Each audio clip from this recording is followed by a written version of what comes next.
We are in for quite a lengthy review session today, so I hope that folks have had the opportunity to step outdoors and experience the real spring that is out there.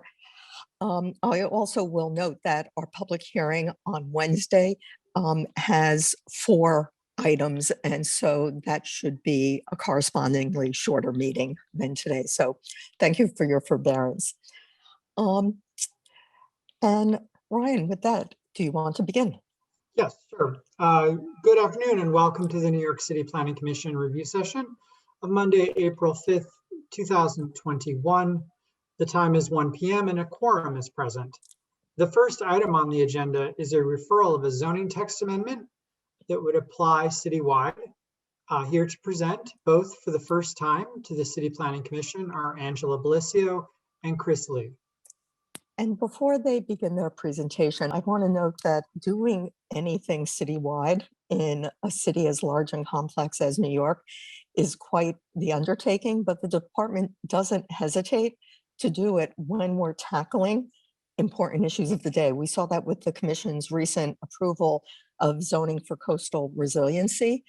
And now we are addressing, with the text amendment that will be presented to the Commission, another one of the defining issues of our day, the absolute imperative to make our subway system more fully accessible. Good afternoon, Commissioners. I am Angela Bellisio. I'm the lead planner for Elevate Transit Zoning for Accessibility. I'm joined today by our zoning lead, Chris Lee. Together, we will present our zoning proposal. Next slide, please. In 2019, the New York City Council Land Use Division published a Let's Go report entitled Zoning for Transit Accessibility that proposed strengthening existing zoning tools to accelerate implementation of ADA access throughout the city. Today, the MTA and the Department of City Planning are proposing a citywide zoning text amendment that builds on the ideas laid out in that City Council report. Elevate Transit Zoning for Accessibility, or ZFA, is a citywide zoning text amendment that proposes to expand 2 specific zoning tools to better coordinate private development and station improvements. First, a transit easement requirement would apply system-wide, and a second, a new transit improvement bonus program would apply in the highest density areas of the city. Next slide, please. The MTA's New York City transit system is over 100 years old. Most stations were constructed before 1950. As a result, less than 30% of subway and Staten Island Railroad stations are accessible. The MTA system also includes Long Island Railroad and the Metro-North Railroad. And while about 65% of these commuter rail stations are accessible, the greater interval between commuter rail stations magnifies the impact each inaccessible station has on the rider. Next slide, please. Increasing accessibility is a key step in modernizing the city's transit system, as the lack of elevator access in stations affects many New Yorkers who have a hard time navigating stairs. These riders include people with physical disabilities and seniors, parents with young children, people with temporary injuries, and even just people who are transporting heavy objects. In order to navigate the system, these customers must rely on accessible stations, which may not be close to their origin or destination point. The result is that a subway ride that could take minutes can take hours. And for these transit riders, more elevators throughout the system would allow for a shorter, more direct trip. Next slide, please. And this segment of the population is not insignificant. Of the 8.4 million residents in New York City, over 500,000 have an ambulatory disability. We have 500,000 children under 5, and more than 14% of the population is over 65. Moreover, the number of seniors in New York is growing at more than twice the rate of the total population. As the city's population is growing older, there's an increasing reliance and need for accessible stations. Making the system accessible would benefit all its customers and is an urgent priority for the MTA. Next slide, please. To address these deficiencies in our current transit system, MTA prioritizes accessibility improvements and other station improvements in their capital program. The 2020 to 24 capital program dedicates over $5 billion, making 77 subway, Metro-North, and Long Island Railroad stations accessible. When the capital program is complete, 43% of subway stations will be accessible. Additionally, one goal of the capital program is to ensure that no subway rider is more than 2 stations away from an accessible station. The current capital program targets stations in all 5 boroughs to ensure that this goal is met. And in spite of the ongoing pandemic, the MTA is acting on these goals. In the last year, the MTA opened 11 new ADA stations and awarded more than a dozen new ADA station projects. Next slide, please. But progress can be slow because elevator construction in subway stations is particularly challenging for many reasons. As I mentioned before, stations are old and can have complex infrastructure, which means installing an elevator is expensive or sometimes impossible. Within stations, platforms can be narrow, limiting the locations where an elevator can be placed. At the sidewalk level, existing buildings near stations can prevent elevators from being built in the optimal place, and sidewalks themselves can be too narrow to allow for clearance for an elevator. Subsurface conditions present decades worth of highly complex utility infrastructure, including sewers and water pipes and electrical cables. Because of these unique challenges, often the preferable and sometimes the only solution is to place the elevator and corresponding elements within private property. And this is not unprecedented, as there are dozens of station stairs and elevators integrated within private properties throughout the city today. Next slide, please. Today, zoning tools are in place to help alleviate some of these burdens and support the construction of transit improvements. Specifically, zoning can be used as an effective mechanism for ensuring greater coordination and alignment between new developments and transit station needs. 2 transit-related zoning provisions in place today are transit easement requirements and station improvement bonuses. These tools leverage station access improvements in places where investment is already occurring. They ensure that opportunities for coordinating development and station improvements are evaluated and realized. And as a result, we get a better designed station inside. We get a better sidewalk environment outside because the station entrance has been located off the sidewalk. And moreover, these zoning provisions help to speed up the overall delivery of transit improvements. Next slide, please. First, easement provisions address the challenges of locating new station entrances and other transit amenities. An easement is a legal right to use another's land for a specific limited purpose. In other words, it's a small permanent space reserved in a building for a transit agency to use in the future. Transit easements have traditionally been used to provide space for new station entrances or passageways or ancillary facilities that support subway lines such as emergency egress or ventilation structures. However, in the zoning resolution today, these provisions have very limited coverage and only apply in a few areas of the city, such as along the 2nd Avenue for the 2nd Avenue subway line, and most recently in the Special Inwood District. Also, the zoning resolution does not currently provide a consistent citywide approach for facilitating transit easements on development sites around transit stations. And as a result of these limitations, there have been missed opportunities for the MTA to locate ADA access at optimal locations on development sites next to stations. Next slide, please. Second, the zoning resolution contains transit bonus mechanisms to support the creation of transit improvements. In the densest commercial districts of the city, we've incentivized developers to both provide the space and to construct station improvements, including ADA access, through floor area bonuses that provide additional development rights. As with easement provisions, though, transit bonus mechanisms are also limited to a handful of areas in and near our central business. Within this limited subway improvement bonus program. Additionally,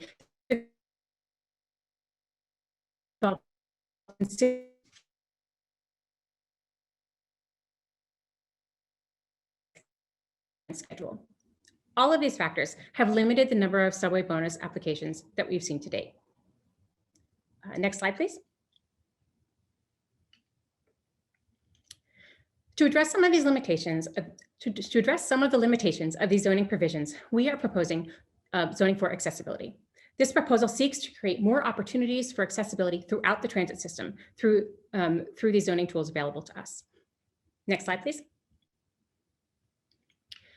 To support the long-term planning needs of mass transit stations and to facilitate transit station upgrades beyond the limited coverage of today's transit-related provisions, zoning for accessibility proposes to expand easement requirements system-wide to most station-adjacent sites and to provide zoning flexibility on sites where easements are provided to offset potential burdens of this requirement on development feasibility.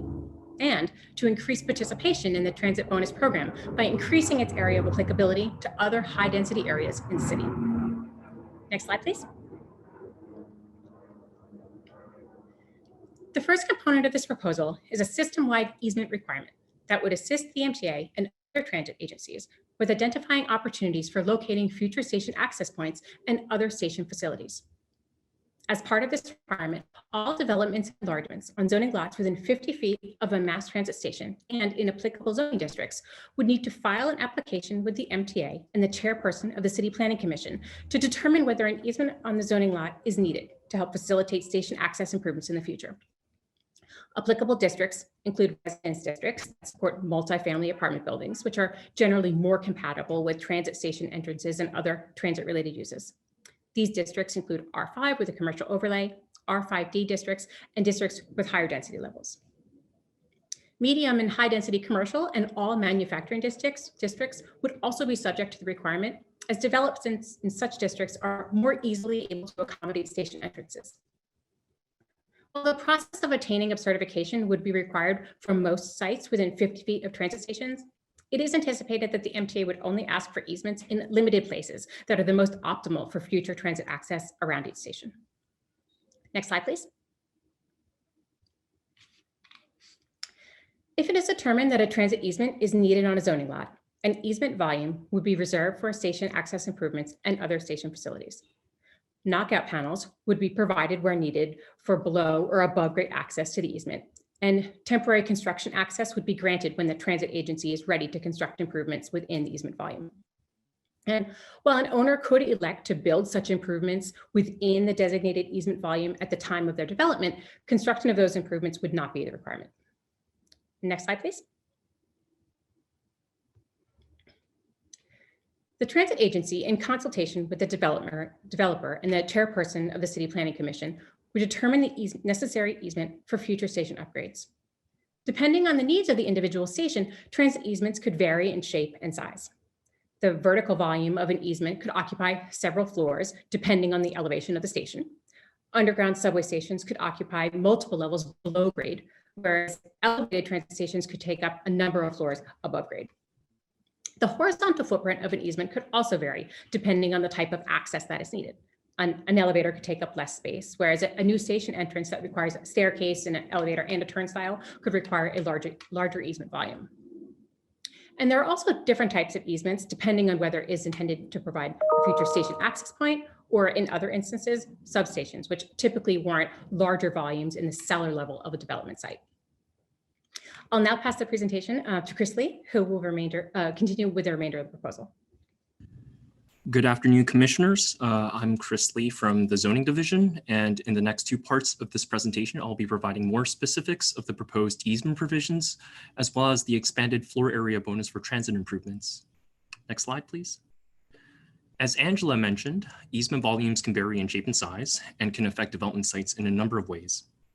The easement itself can take up floor space on a site and reduce available floor area for the development itself. The shape and size of an easement can also occupy a large amount of space within a development's building envelope. This not only affects the direct area that is occupied by the easement, but also has implications for construction feasibility around such area. Easements can also restrict available space to provide ground floor uses and parking spaces, and depending on the type of development, may create compatibility issues with more sensitive uses, such as apartment units and other residential uses. Without any zoning relief, easements can limit construction of a development to its full potential, and in certain situations can result in buildings that lack any relationship with the future use of the easement. If the provision of an easement makes it challenging for a development to be built, it would be more difficult for the MTA or other transit agencies to acquire the easement. Next slide, please. In order to facilitate easement agreements in the future, targeted relief from certain zoning limits would be provided to minimize potential challenges for construction on a site subject to the proposed requirement. There are 5 general categories of provisions being proposed here. They include floor area and open space provisions, which would ensure that the accommodation of an easement does not reduce development potential, and to allow greater flexibility in locating an easement on a development site. Height and setback modifications would also be provided to facilitate the accommodation of all permitted floor area that is given to a site. Parking relief would address potential limitations created by the easement on providing required parking spaces, and use allowances would be made available to support compatible uses around station entrances that will enhance the character of the surrounding environment. Similarly, streetscape provisions would also ensure that developments are appropriately designed around future station entrances in a manner that will minimize conflict between transit users entering and leaving station entrances and vehicular traffic. Next slide, please. The set of proposed floor area and open space relief is intended to allow developments to be constructed without losing their permitted buildable floor area due to an easement, and to provide greater flexibility for locating easements and station connections in the future. To ensure that the permitted floor space on site is not reduced as a result of the easement, floor space contained within any easement volume would be excluded from zoning floor area. To provide flexibility for designating easement areas at an optimal location on a site, and to ensure that any future vertical circulation elements within easements can connect appropriately to below or above grade stations, transit easements would also be treated as permitted obstructions. Lot coverage, which regulates the amount of open space needed on a site, would also be increased in certain districts to allow easements to be integrated more easily within buildings. Next slide, please.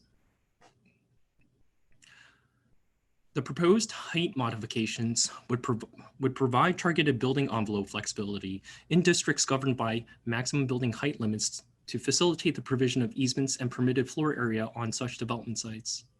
To enable developable floor space to be accommodated elsewhere around the easement volume, sites that provide an easement would be able to increase their maximum height by 10 feet. As above-grade easement volumes can affect multiple stories on a development site, additional height is warranted in higher density districts that need greater flexibility to accommodate available floor area on the site. In R7 districts and above, maximum heights would therefore be increased by 20 feet for developments that provide an above-grade easement. Street wall flexibility would also be provided within 15 feet of an easement area to provide greater flexibility in articulating street walls around such volumes. Next slide, please. Relief would also be provided to minimize potential conflict between the easement area and space needed for required parking. A deduction of 15 parking spaces would apply to all developments and enlargements to ensure that the volume needed for easements does not directly compete with the space needed for required parking.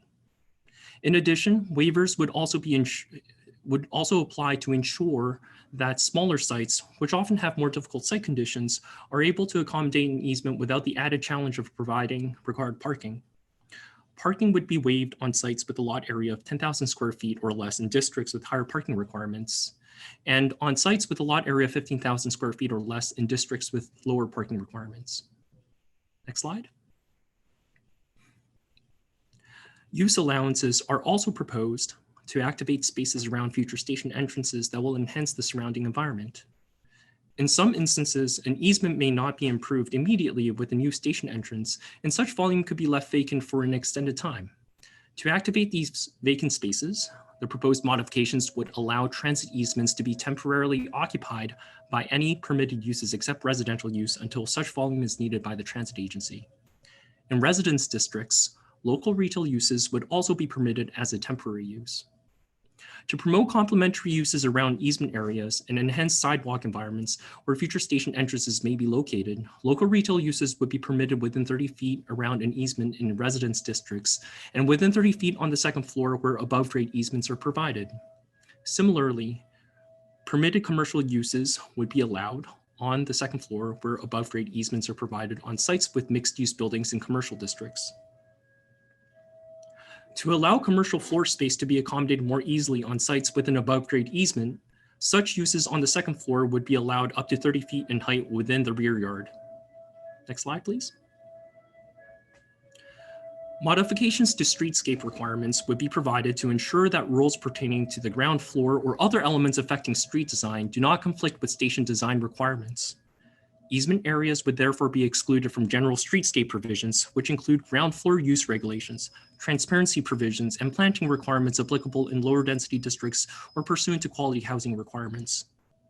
The proposed streetscape provisions would also ensure that developments are built appropriately around easement areas and future station entrances. To ensure a safe distance between vehicular movement resulting from accessory off-street parking spaces and transit users entering and leaving station entrances within designated easement areas, curb cuts would be restricted within 30 feet of an easement. Next slide. So as a summary, where easements are required, the proposed zoning would provide floor area exemption and lot coverage increases in certain districts. Where easement areas are located outside of buildings, they would be treated as permitted obstructions. The proposed zoning would also allow height increases and additional street wall flexibility and create parking relief in the form of a deduction and parking waivers for small sites.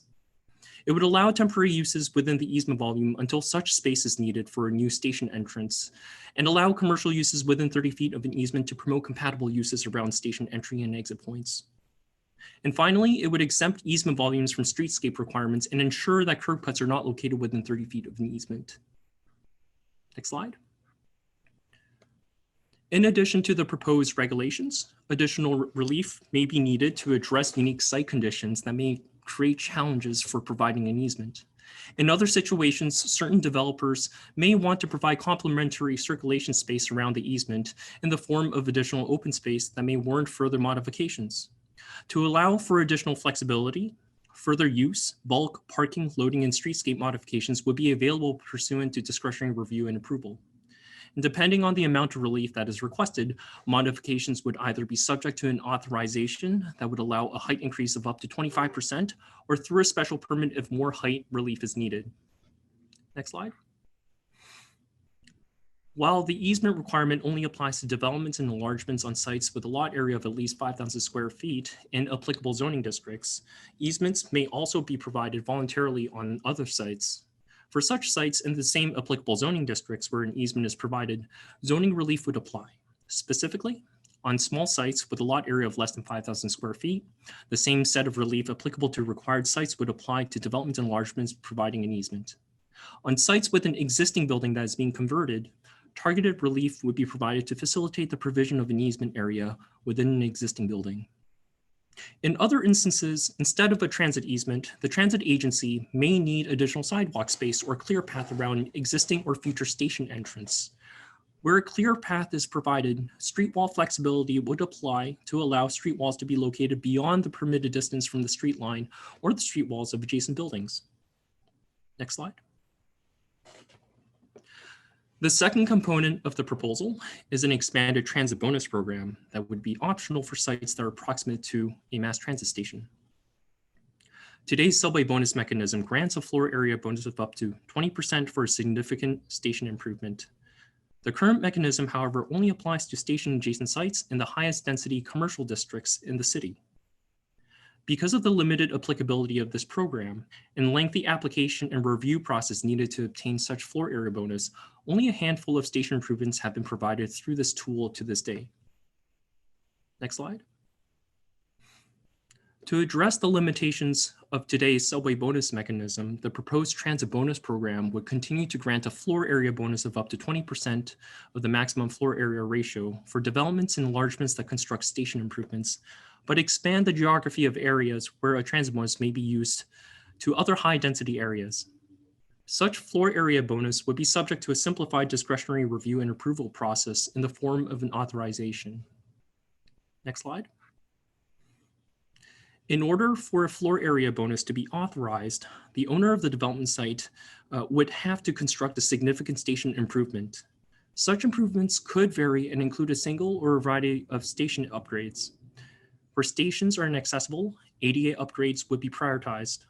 Examples of improvements include the construction of a single elevator, additional station entrances, mezzanine expansion, and platform upgrades, as well as additional signage and lighting. In the case of 45 Broad Street, the latest application for a subway bonus special permit that was approved, 2 ADA accessible elevators were proposed for the north and southbound platforms of Broad Street Station on the JZ line, along with the replacement of fare arrays in 2 control areas on the southbound platform of the Wall Street Station on the 4-5 line. The bonus floor area could only be occupied only after the MTA or the transit agency determines that such improvements are usable by the public. Next slide. The findings listed here are based on the current subway bonus special permit and look at the benefit of the proposed improvement to the general public. As part of the City Planning Commission's considerations, improvements would be evaluated to determine if the amount of floor area to be authorized is commensurate with the benefits that such improvements could provide to the station. The amount of floor area increase would be based on the benefit the improvements would provide to the general public and would vary depending on the individual station needs and their unique site conditions. In addition, the Commission would have to find that the improvements would result in significant enhancements to station accessibility, capacity, and overall design. Next slide. The new bonus program would expand the applicability of the existing subway bonus program to other high-density areas in key business districts in Manhattan, Brooklyn, Queens, and the Bronx. The proposed bonus would expand the geography to other high-density areas, including all R9 and R10 districts in the city, their commercial equivalent, and M16 districts. The new transit bonus would also allow sites that are within 500 feet of a station to participate in the program in exchange for an off-site improvement that would be constructed at a station that is not immediately adjacent to the site. Within central business districts in Manhattan, Brooklyn, and Queens, such off-site improvements may be provided within a distance of 1,500 feet from the development site. This feature of the new bonus program, to allow both on-site and off-site improvements, would incentivize a greater number of developments to provide station improvements. Next slide. For developments and enlargements providing a transit improvement, modifications to other zoning provisions would be available pursuant to additional discretionary review and approval. Depending on the amount of relief that is necessary, modifications may either be subject to an authorization that would allow a height increase of up to 25%, or through a special permit if further height relief is needed. Other relief that would be made available through discretionary review and approval include modifications to use, parking, loading, and streetscape. Modifications pursuant to the authorization or special permit would be subject to specific findings. So in summary, the greater coverage of the expanded transit bonus program, as well as the simplification of the application process for most sites seeking a bonus, would result in additional transit improvements and upgrades for ADA access. And now I'll hand the presentation back to Angela for a general summary of her proposal. Thanks. Thanks, Chris. In conclusion, Zoning for Accessibility proposes a zoning text amendment to establish a framework for coordinating the siting and provision of transit station improvements with new developments on adjacent sites. As part of this framework, a required consultation process would apply to all development and enlargement sites within 50 feet of a mass transit station and in applicable zoning districts. Sorry, next slide. Easements are needed. Targeted relief from certain zoning limits would be provided to such developments and enlargements in order to minimize potential conflicts or potential challenges for construction on a site subject to the proposed requirement. For sites below 5,000 square feet or where conversions are proposed, the requirement would not apply. The provision of easements is voluntary on such sites and where provided may also receive zoning relief. In addition to the proposed set of relief, further use, bulk, parking, loading, and streetscape modifications would be available pursuant to discretionary review and approval. In addition to this new system-wide easement framework, the text amendment would include an expanded transit bonus mechanism that would continue to grant a 20% of the maximum floor area ratio for developments and enlargements that construct station improvements, but expand the geography of areas where a transit bonus may be used. For such sites providing a transit improvement, modifications to other zoning provisions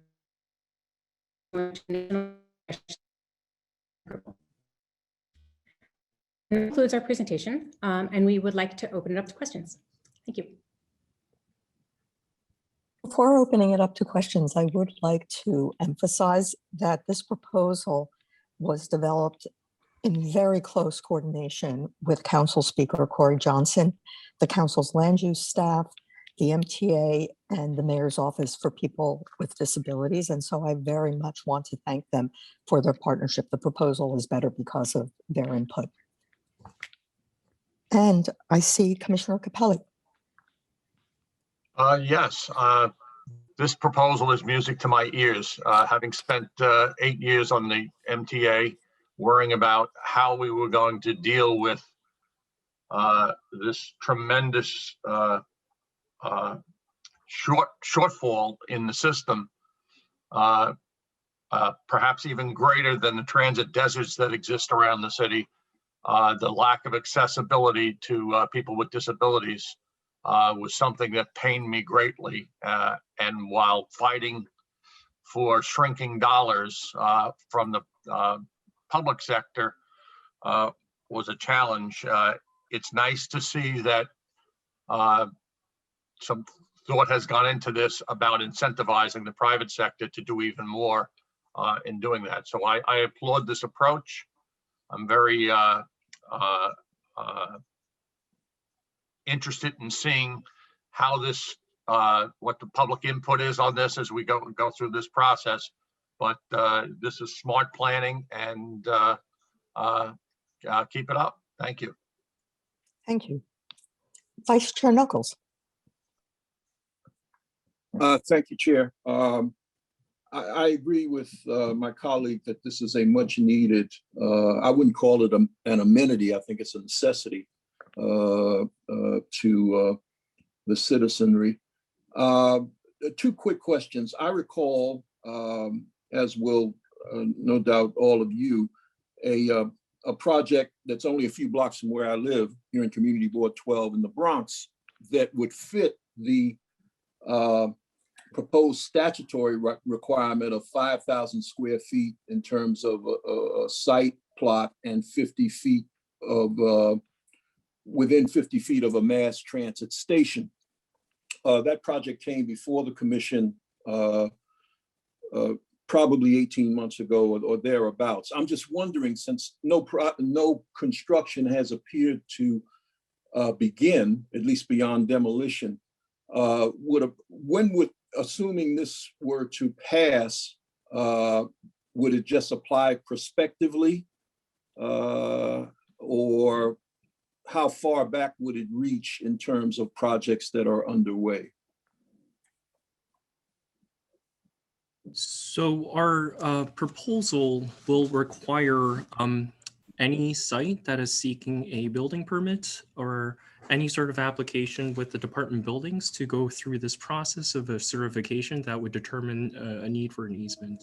So if that project is going to apply for a permit with the Department of Buildings, they will flag that for the MTA and for us, and to get a joint certification. Thank you, Chris. Just a quick follow-up. In a case where you have, again, a site of 5,000 square feet and within a 50 feet radius of a mass transit station, that owner would have to seek certification from the city. What is the criteria, briefly, that would be employed to determine whether or not an easement is required?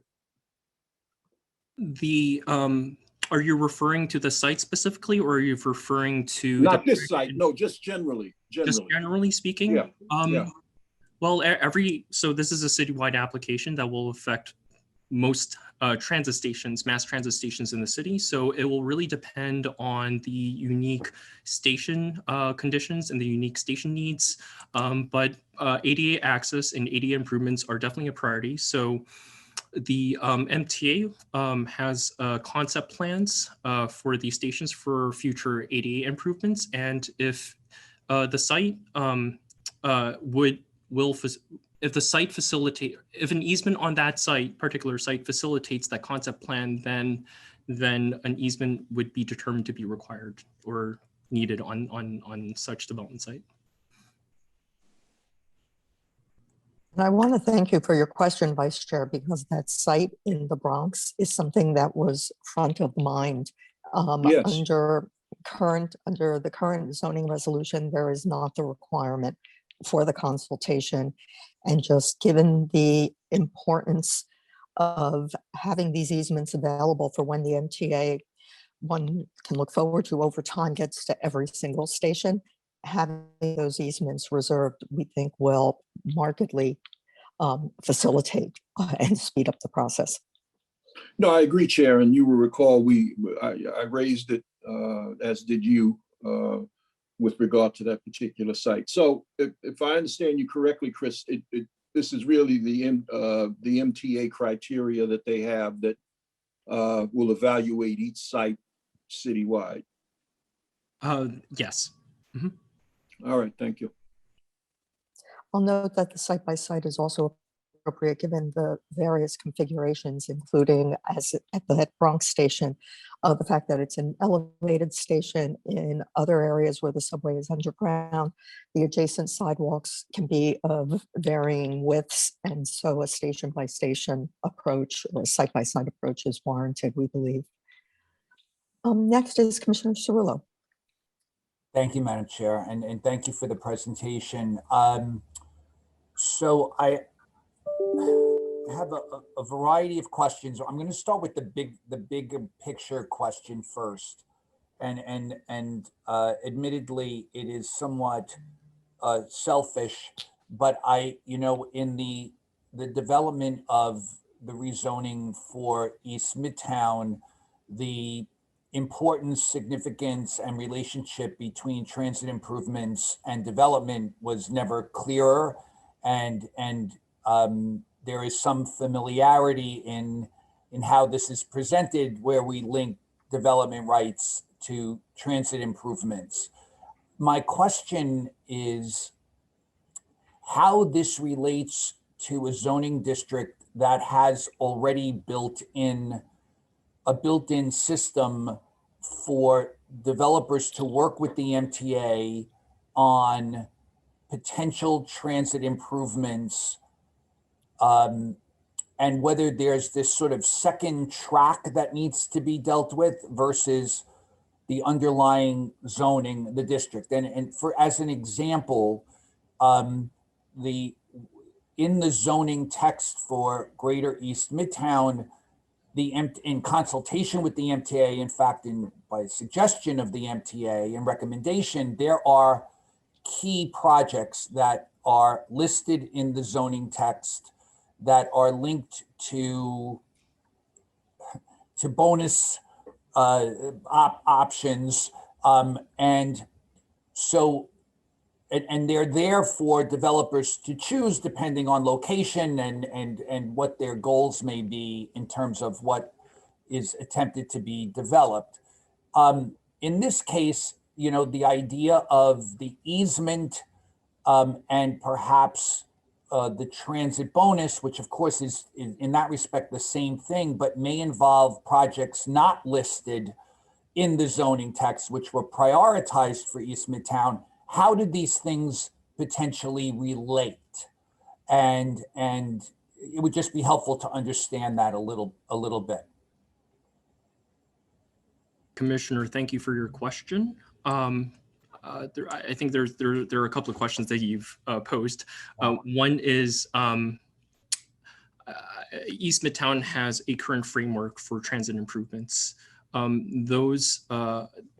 Those transit improvement structures are specific to East Midtown and specific to what we call qualifying sites in East Midtown, and our expanded transit bonus program will not touch that transit improvement bonus program specifically for East Midtown.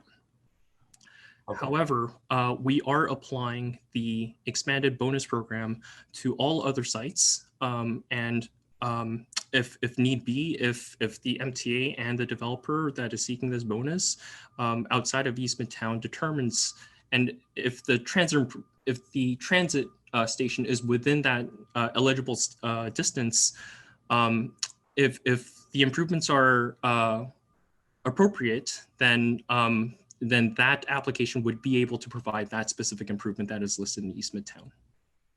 Okay. Okay. I understand. All right, that's helpful.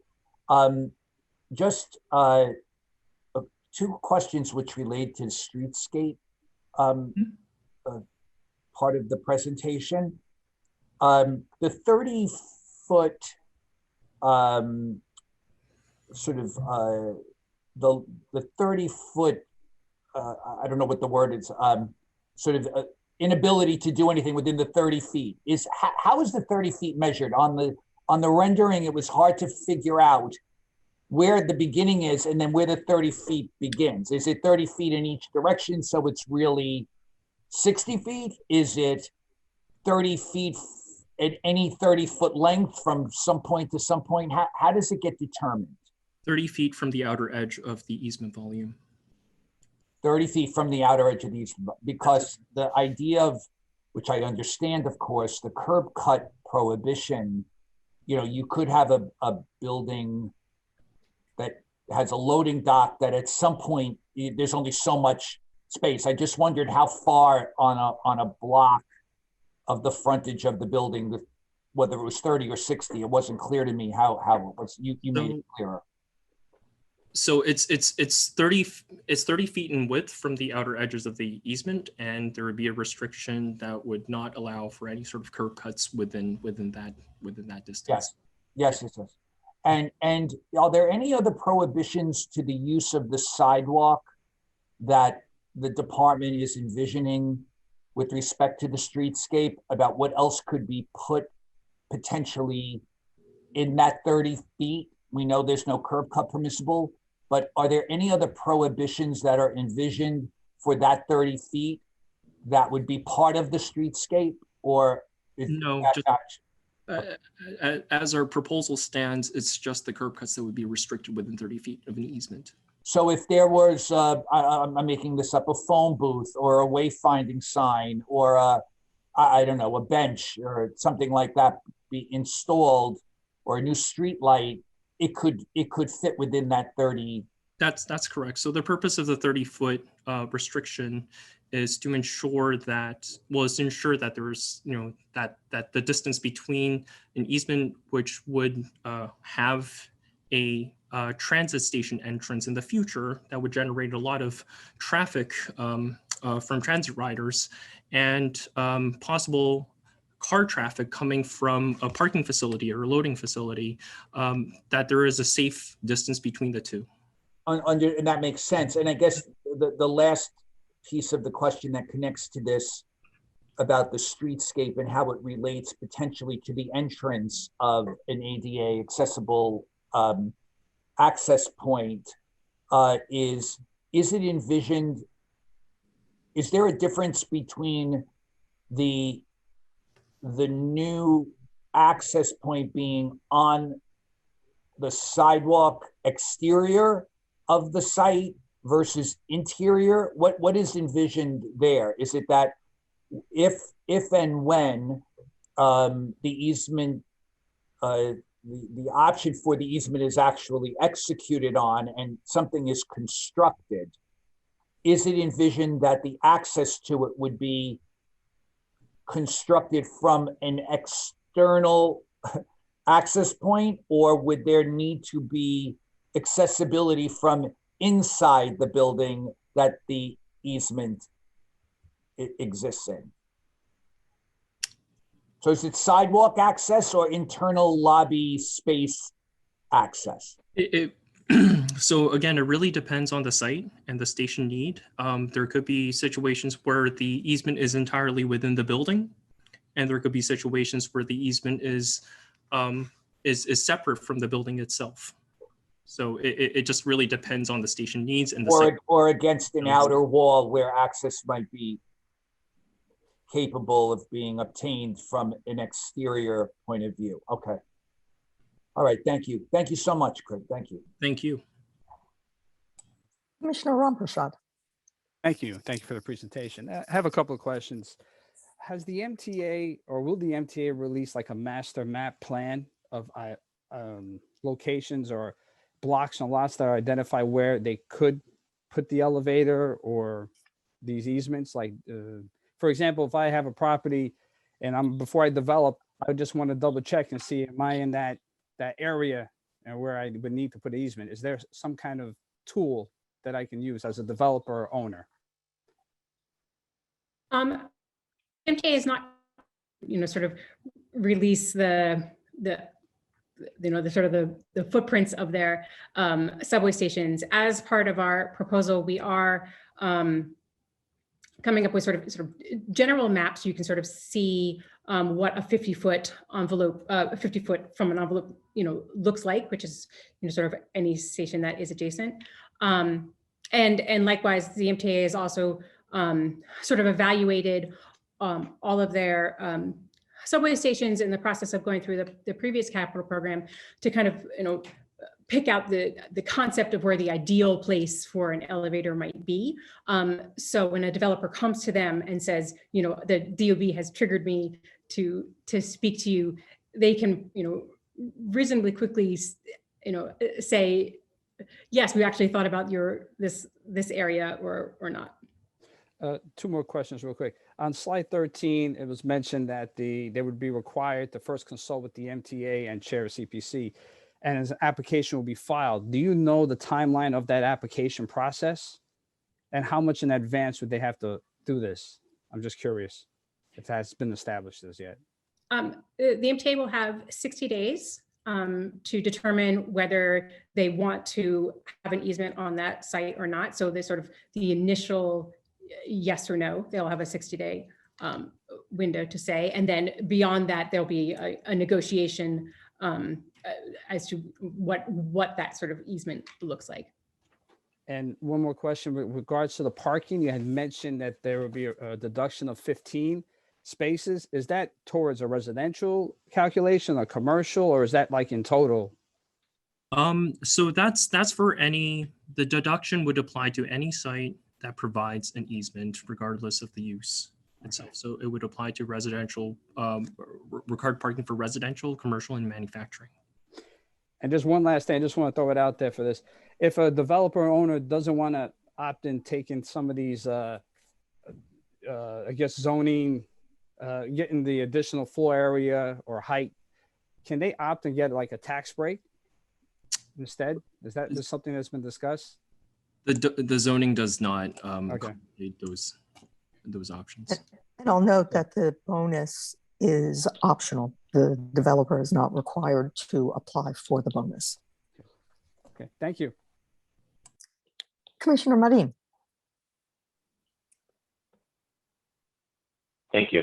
So I'm glad to hear the last questions I have were answered, but I still have a few specifically in terms of buildings adjacent to a site, specifically buildings that have not been built, where the opportunity really avails itself of having an interior space. So it's specific, and thinking, of course, the 233rd Street property that Commissioner Knuckles mentioned, it brings to mind something for thought. So we know that in most cases you'll have 4 entrances, one on each corner. Is it intended that if a transit easement is desirable by a new build, by the MTA and the new building owner, that easement, of course, would be built, assuming it's going to be interior, would then the existing stair and obstructions in the street just on that one corner be removed, or are those intended to stay?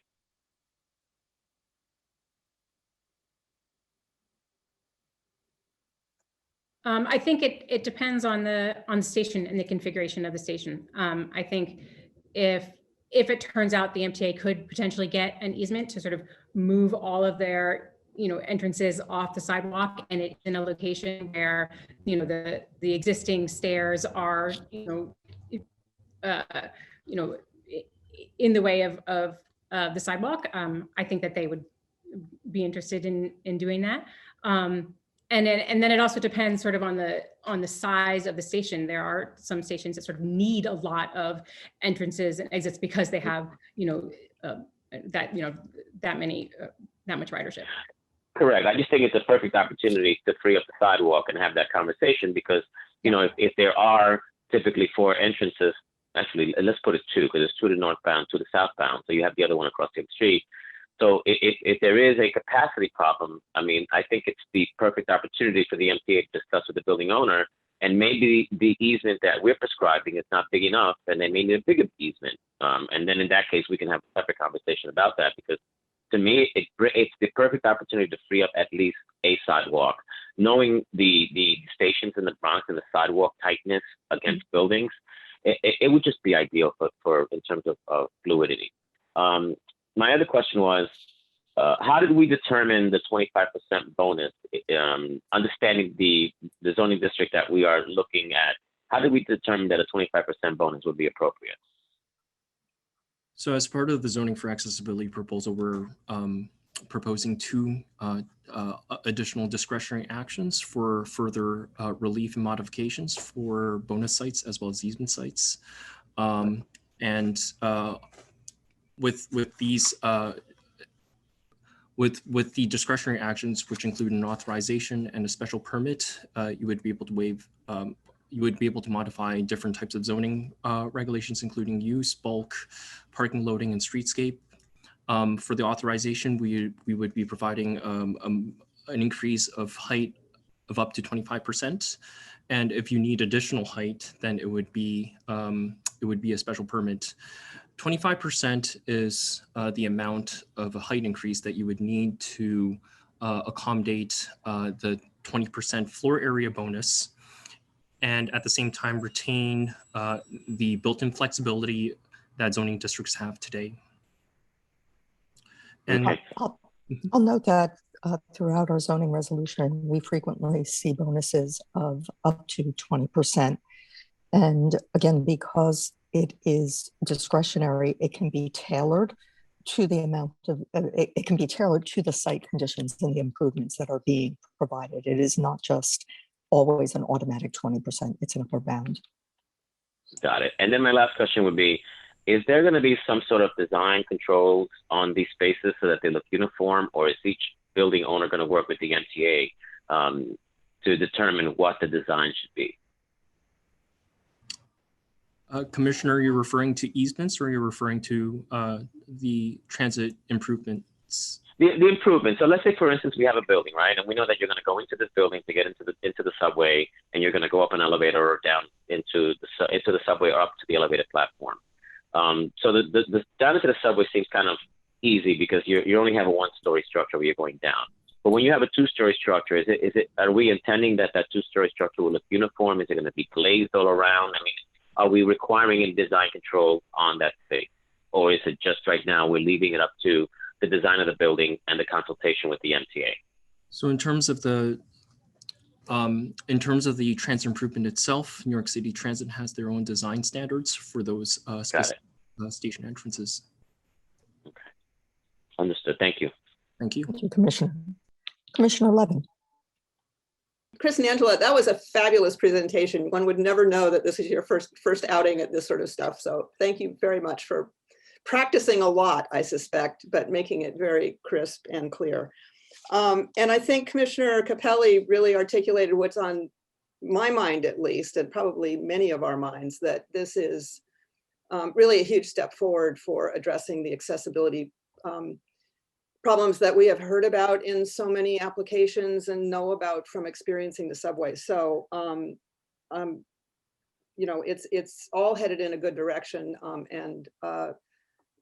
You know, any questions that I have really relate to details and not to the overall trajectory, but that's always the nature of these things, right?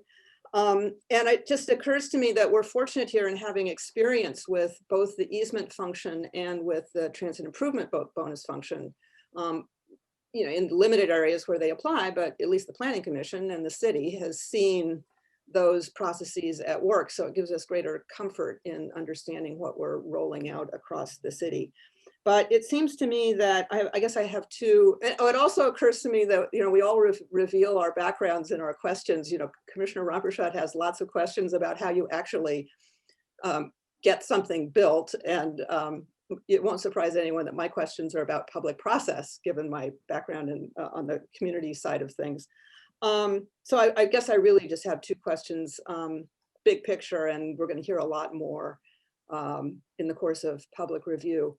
But it seems that one of the big moves here is to simplify, we say it simplified the transit improvement bonus, but what we're really doing is fundamentally changing the nature of the public review from the discretionary action from a special permit, which requires a full ULURP, to an authorization, which requires a referral to the community and the borough president, but does not require a public hearing and doesn't necessarily, well, actually, I guess that's my question is, are we going to require, at least, if we're unhinging ourselves from ULURP at this point, are we at least going to require a referral to the borough presidents and the community boards. I know that's our practice, but I think it's something of this scale, it would be important to actually require it so that we have a chance to hear from communities before these bonuses, particularly in the case of the bonuses, are put in place.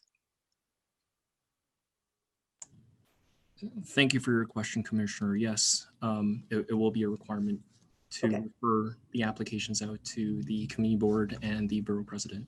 Okay, excellent. And then another process question. I imagine some of these, with the expansion of the bonus, a number of these areas fall within historic districts. How will this process relate to a Landmarks Preservation Commission review?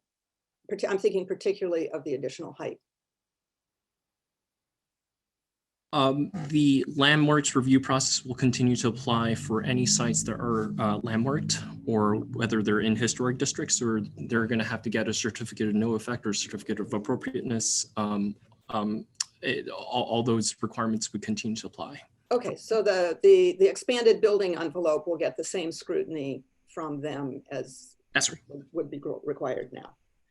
Okay, and then one last question. Which isn't really our turf, but important, I think. Does the MTA pay for easements?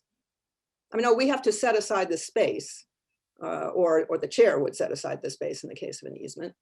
And then you mentioned a negotiation between the property owner and the MTA, but in the end, is there compensation between the MTA and the property owner, or all the compensation come in the zoning flexibility?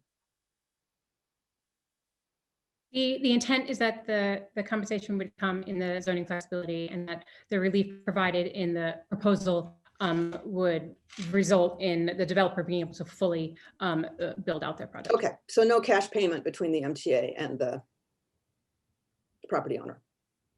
I'm going to defer that to the MTA directly, I think. Okay. All right. Thank you very much. That's it. Thank you, Commissioner. For now. This is going out to every community board and borough board, so we're anticipating a lot of input. Commissioner Edie. Good afternoon, and thank you again for the presentation. I too, Commissioner Levin's last question was one I had as well, regarding making sure that if there were cash payment, it recognizes the benefits that this would offer in terms of being not counting towards FAR and so forth, and the additional height. So it would be interesting to hear the MTA's response to that. Also, I want to ask whether or not these provisions only apply for those locations that do not already have accessible stations, or will they also apply to all stations in case the MTA wishes to upgrade, modify, exchange one, or add to existing accessibility? Yes, the easement requirement will apply to all stations regardless of whether it is currently accessible or not.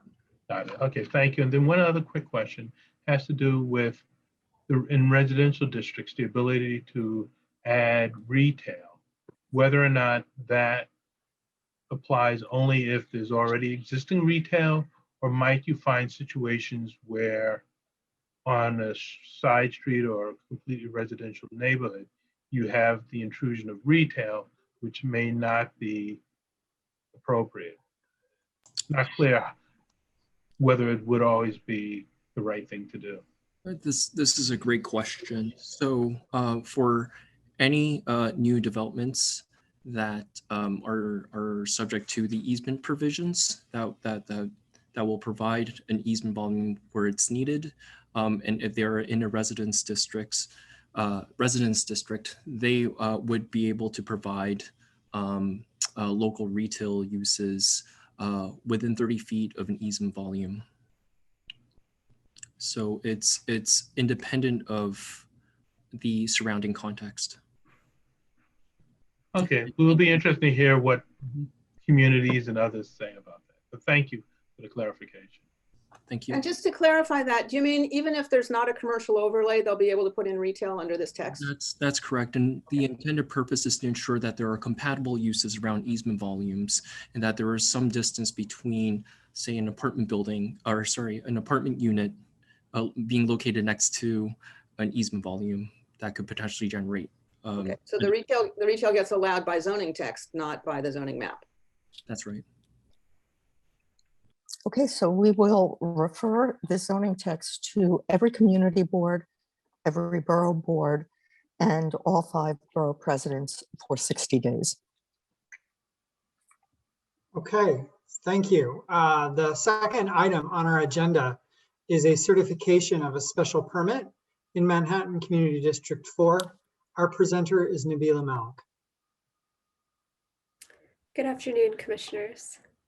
So this is a private application by Windermere Properties, LLC, requesting a 74-711 special permit to modify use and bulk to facilitate the conversion, restoration, and enlargement of the currently vacant Windermere building into a mixed-use development with residential use and one of 2 alternate schemes, either a use group 5 transient hotel with ground floor retail or use group 6B office use with ground floor retail located at 400-406 West 57th Street in Clinton Hell's Kitchen, Community District 4, Manhattan.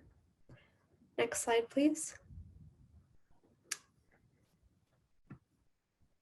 The development site is located on West 57th Street between 9th and 10th Avenues in the Clinton Hell's Kitchen neighborhood within the Special Clinton District.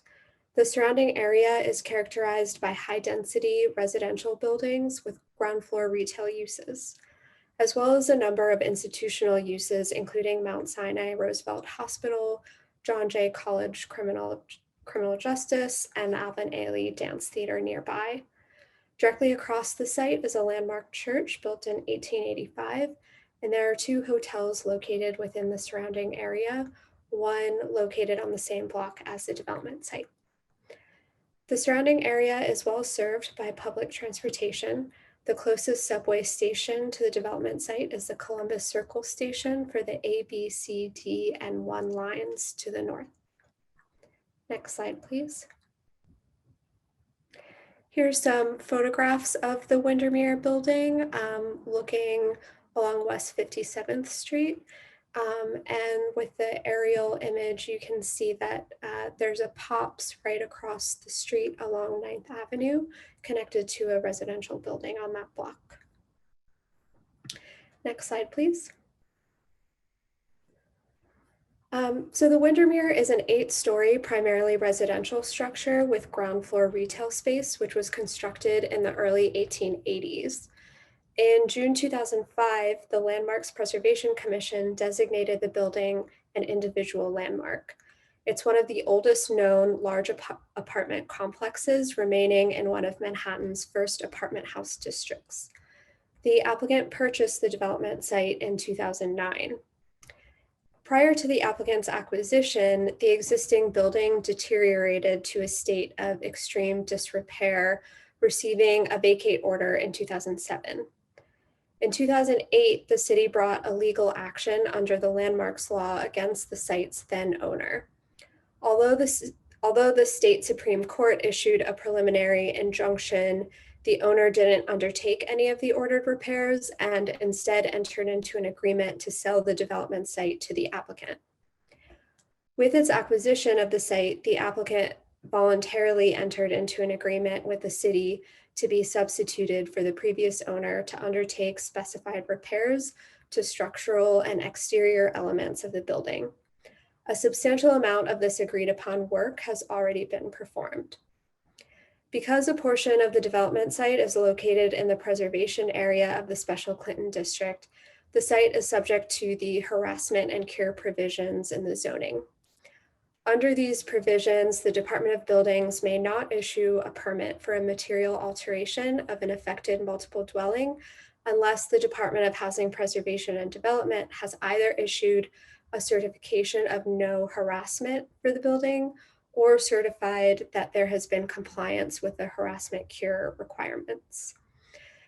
So in light of the building's long history of tenant harassment by prior owners, the applicant has elected to comply with the applicable harassment cure provisions and has entered into a cure agreement with HPD to provide 20 units of affordable housing within the altered building at 80% AMI. Next slide, please. So the project site is a corner lot with 100 feet of frontage along West 57th Street, 125 feet of frontage along 9th Avenue, and a lot area of about 12,500 square feet. Most of the project site is located within a C18 zoning district and the C1 northern sub area of the Special Clinton district.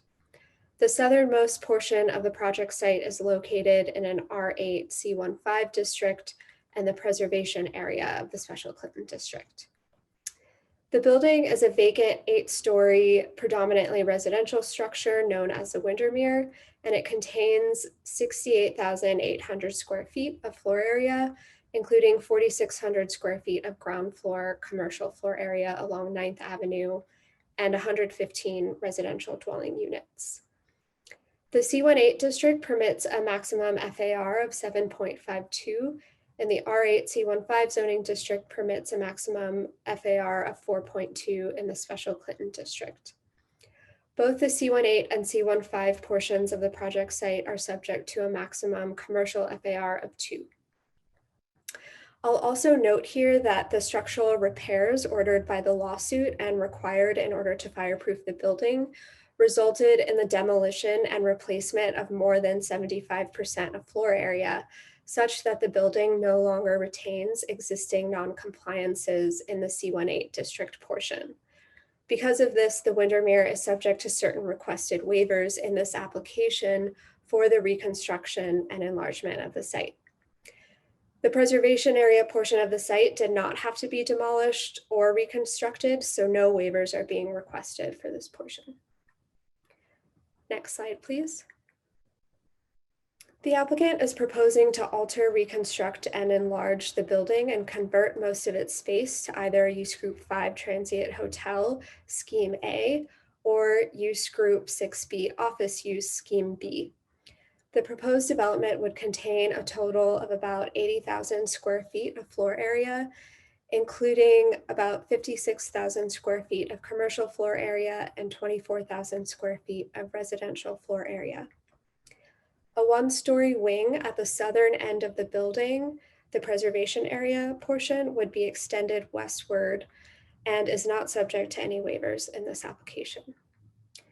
In the C18 portion, the building would be enlarged on the 8th floor, which presently runs along 9th Avenue and would be extended across the entire building, and a new 9th floor penthouse would also be constructed.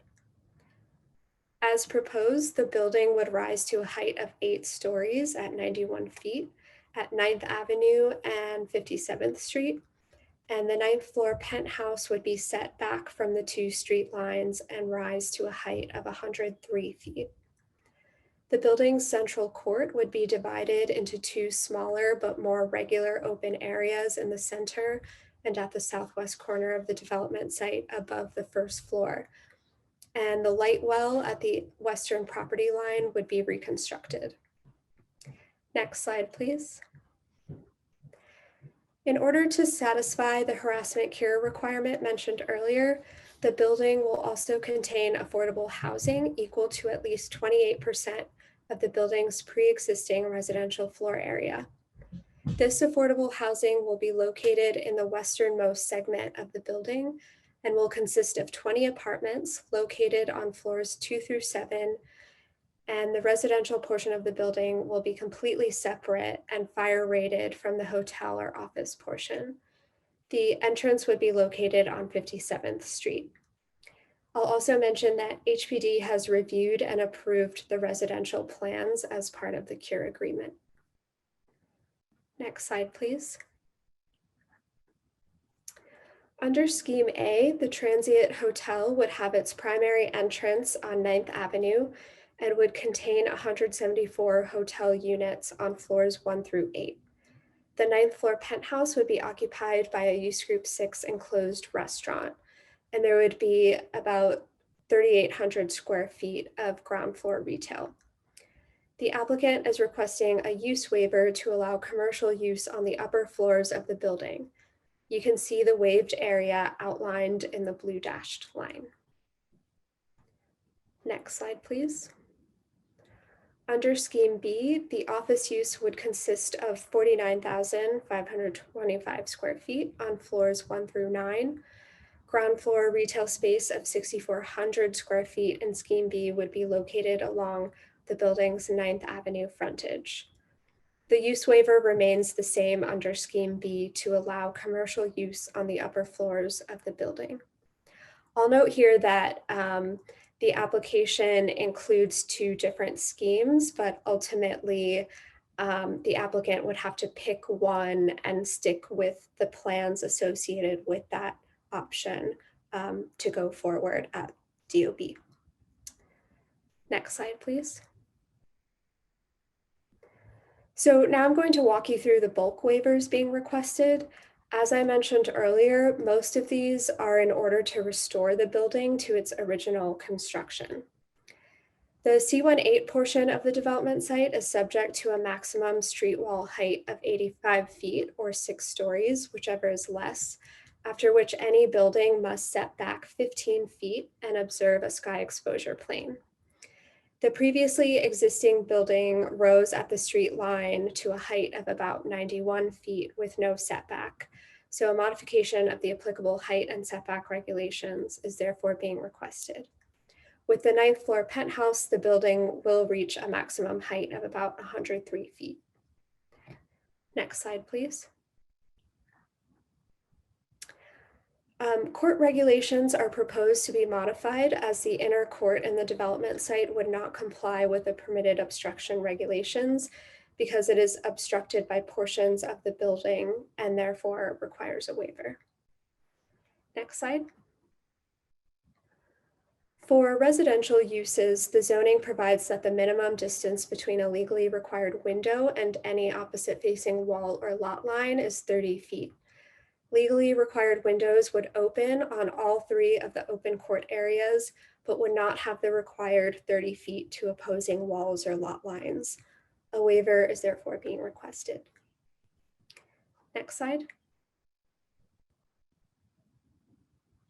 So in addition to the use, height, court, and distance between windows waivers, modifying the zoning resolution sections listed below, the applicant is also seeking to waive open space requirements here. In the C18 portion of the development site, in order to achieve the proposed FAR, a height factor of at least 12 and an open space ratio of at least 5.4 are required.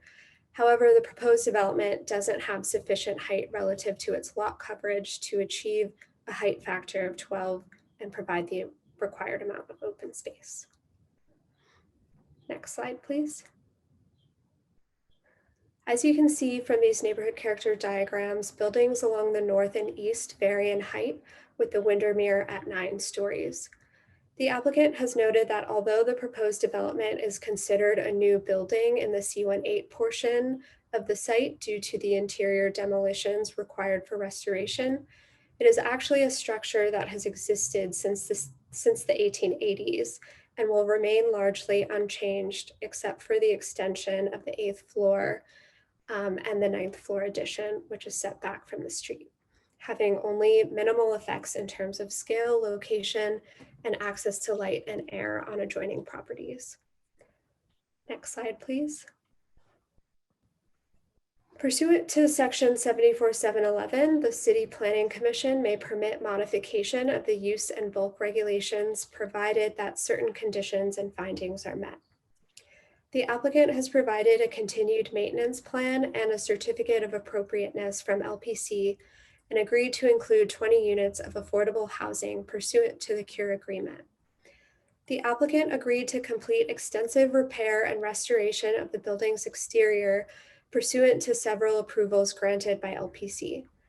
This exterior work, much of which is already complete, will include repair and replacement of brick and stonework, repointing, repair, and replacement of the building's cornice, installation of new windows and exterior doors, restoration of 2 entry porticos along 57th Street, replacement of existing storefronts along 9th Avenue, and cleaning of the building's facade. Next slide, please. So the applicant is requesting a special permit to facilitate the conversion and enlargement of a mixed-use development with residential use in one of two different schemes, Scheme A with ground floor retail and hotel, or Scheme B with ground floor retail and office use. The applicant has noted that the proposed waivers are necessary in order to bring the building to a state of good repair as required by the landmarks law and in compliance with the Supreme Court's decision requiring the restoration of the building. Thank you. Thank you, Nabila. Questions from the commission? Commissioner Levin, I anticipate that drawing on your past, you have quite some knowledge of this location. Yes, just a little bit. In fact, I think I started my learning about how land use works by untangling the really twisted and difficult history that this site has had. I think Nabila gave us the history that's relevant to this application, but it's been a troubled property for at least 40 years. And it includes the notable distinction of having had its building manager go to jail for tenant harassment. I mean, usually we talk about tenant harassment and how can you prove it? In this case, there was no difficulty proving it because the guy got a criminal conviction, which tells you how bad things were in the 80s for this building. So it's very exciting to see it come back to life. And I have to say, I live very close by. The exterior renovations are just beautiful. The building is back to looking like what it should look like. Only all the nicely replaced window frames have these white shades in them, so it looks all fresh and clean, but with no life in it. So it will be great to see life come back to it. And I guess that gets to my main question. Has Community Board 4 been consulted as this has made its way to this point? Are they aware of the current application? Yes, Community Board 4 is aware. The applicants have met with them to go over the proposal already, as well as Speaker Johnson's office. Okay. So then just two questions. I know that the certificate of appropriateness was issued quite some time ago. Is this still the same? Have there been any changes? I thought at that point it was primarily intended to be a hotel use. Have there been any significant changes in the application, like in the project since the LPC certificate of appropriateness was issued? No, there haven't been any significant changes. I know the applicant is still working closely with LPC to make sure they're aware of any updates. The office option was added sort of recently, but the applicant hasn't yet confirmed which option they will most likely move forward with at this point, just given current conditions. And so last question for now, will the affordable housing component, the CURE component, will that be separately managed? Yes, so the applicant has indicated that they're looking at the Metropolitan Council for Jewish Property as an operator, but they haven't. I'm not sure if that's completely confirmed yet, but that's what they're looking into. Okay, are they required? They're required to have. Are they required to have a not-for-profit administrator of the housing? I don't know if they're required to, but I can follow up. If that's what they're looking at. Okay, good. Well, thank you. Commissioner Edie. Thank you. I too look forward to this building coming back to life fully. Quick question, is there any scenario under which they or a subsequent owner move forward and instead of doing the hotel or office, convert the rest of the building as residential as well? Is that a possible scenario? I believe it could be if they just did sort of an as of right scenario where they didn't utilize any of the special permit. Yeah. So okay. I mean, I guess my concern there is we would then create, two residential buildings, one affordable housing, one, I guess, market rate, I would assume. And I'm sure that's not the intent here. and maybe not even the desire, just curious whether or not that was a possible outcome. And is there any way we can get assurances that does not happen?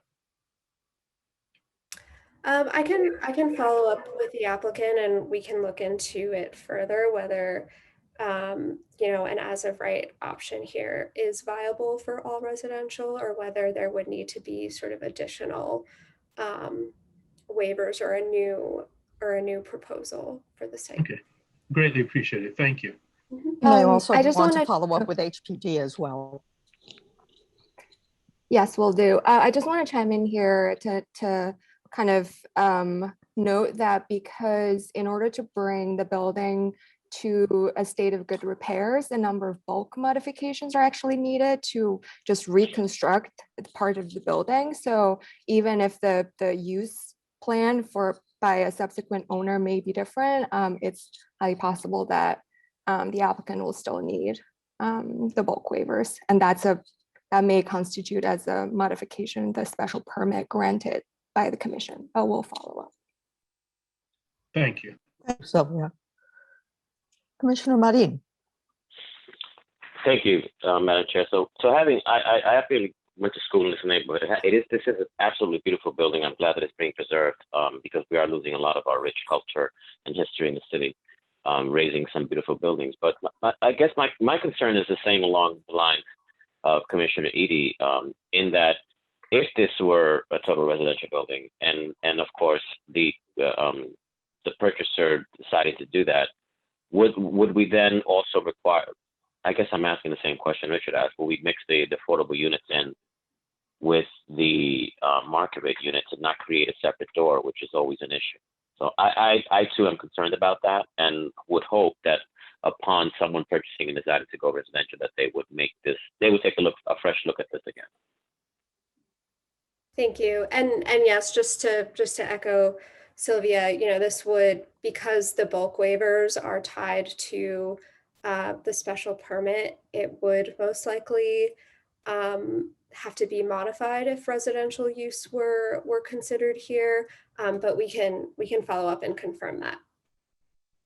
Thank you, it's appreciated. Other questions? So this application is certified. All right. The third item on our agenda is a certification of a zoning map and zoning text amendment in Queens Community District 2. Making her first presentation at the City Planning Commission is Teal Daly. Good afternoon, Commissioners.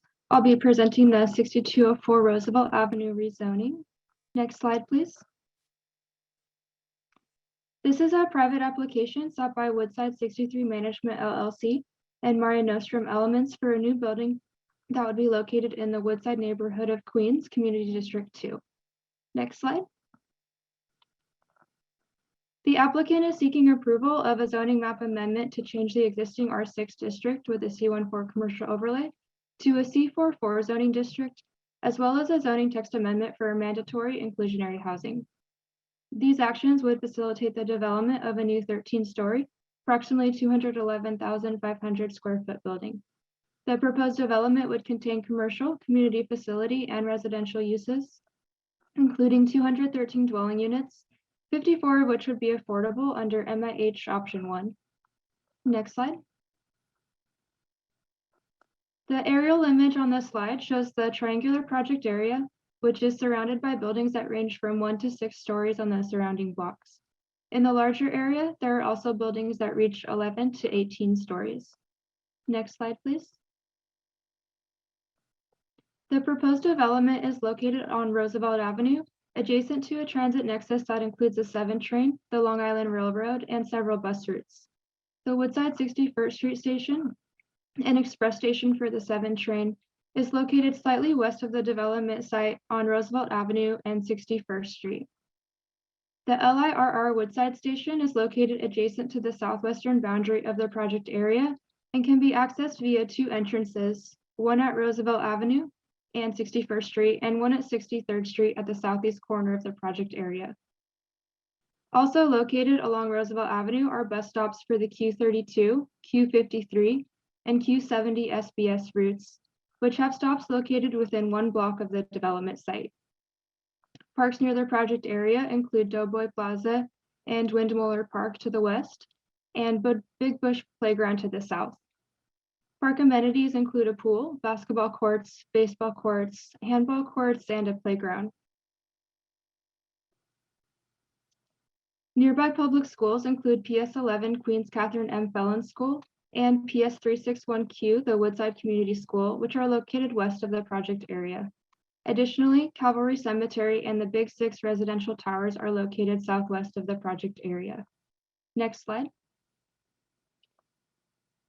The surrounding area is characterized by a mix of commercial, residential, and transportation uses. Roosevelt Avenue is a commercial corridor that lies on the northern frontage of the project area and accommodates the elevated 7 train and 1 to 2 story buildings containing eating and drinking, retail, and service establishments. Located south of the project area, Woodside Avenue is lined with 1 to 2 story buildings containing retail and service establishments and 2 to 6 story multifamily residential buildings with commercial ground floors.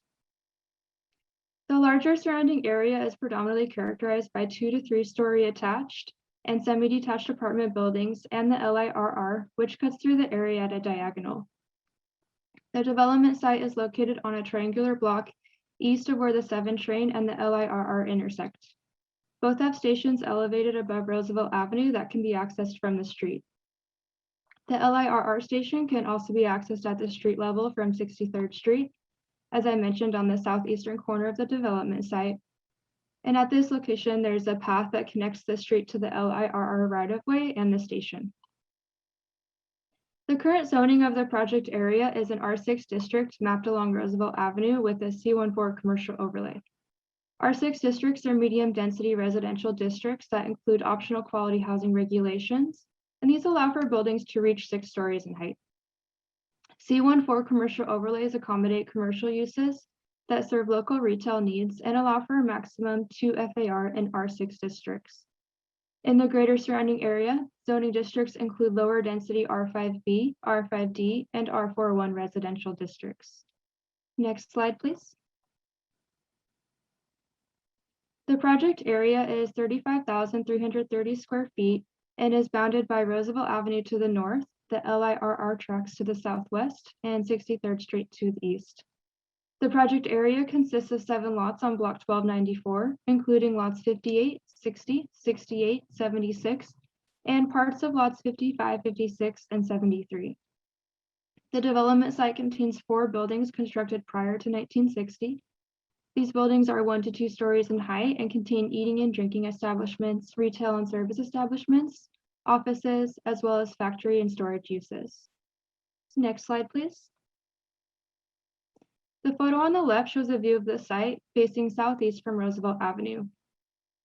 On the right, the photo shows a view of Roosevelt Avenue facing east from 62nd Street with the site on the right. Next slide. To the left is a view of the site facing southwest from the intersection of Roosevelt Avenue and 63rd Street. And the photo on the right shows a view of 63rd Street facing south from Roosevelt Avenue with the site on the right. Next slide. And the photo on the left shows a view of 63rd Street facing northeast from Trimble Road with the site at the left. And the photo on the right shows a view of the site facing southwest from 63rd Street. Next slide, please. The applicant is proposing to demolish the existing buildings to construct a new 13-story mixed-use residential building pursuant to quality housing regulations.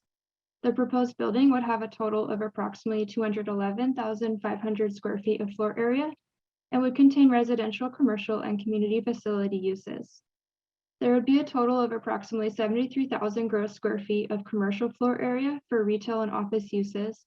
This would be located in the cellar, ground floor, and second floor. There would be approximately 7,500 gross square feet of community facility space located in the cellar and ground floor, which is intended to be used for performing art. Also, approximately 163,500 square feet of residential floor area would be located on the 3rd through 13th floors, including 213 dwelling units, 54 of which would be affordable. The building would have a total FAR of 5.99 and reach a maximum height of 135 feet. Next slide, please. In the section on the screen, you can see the slight slopes upward from Roosevelt Avenue towards the back of the site. 160 parking spaces would be located in the subcellar, which would be accessed via a vehicle elevator from a new 18-foot curb cut on 63rd Street. The curb cut would provide access to the building on the second floor. The proposed C44 zoning district has flexible bulk regulations that allow for more commercial floor area with large floor plates, as well as a deeper setback above the base height. And so this enables the building design to include a 25-foot base height with a 20-foot setback at the third floor. And this helps separate the residential units from the elevated rail and provides relief to the narrow right-of-way at the street level on Roosevelt Avenue. Next slide. The illustrative cellar plan shows approximately 24,000 square feet of commercial space and approximately 7,500 square feet of community facility space. The applicant is partnering with Mare Nostrum Elements to program and lease the community facility space.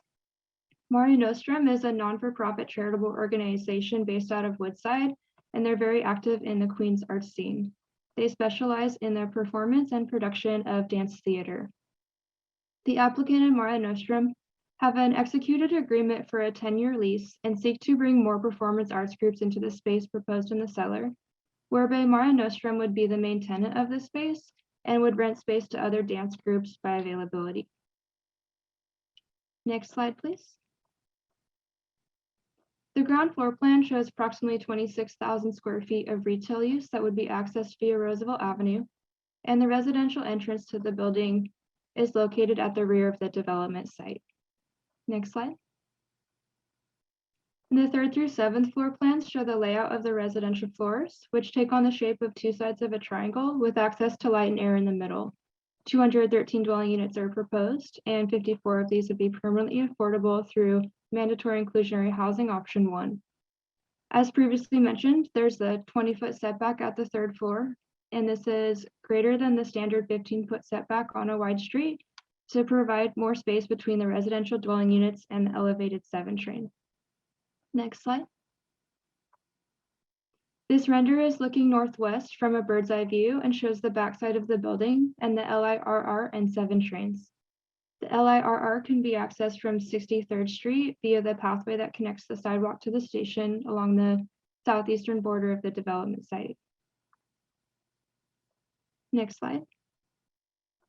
The proposed actions to facilitate this development include a zoning map amendment to change the existing R6 district with a C14 commercial overlay to a C44 district, and a zoning text amendment to map an MIH area. Next slide.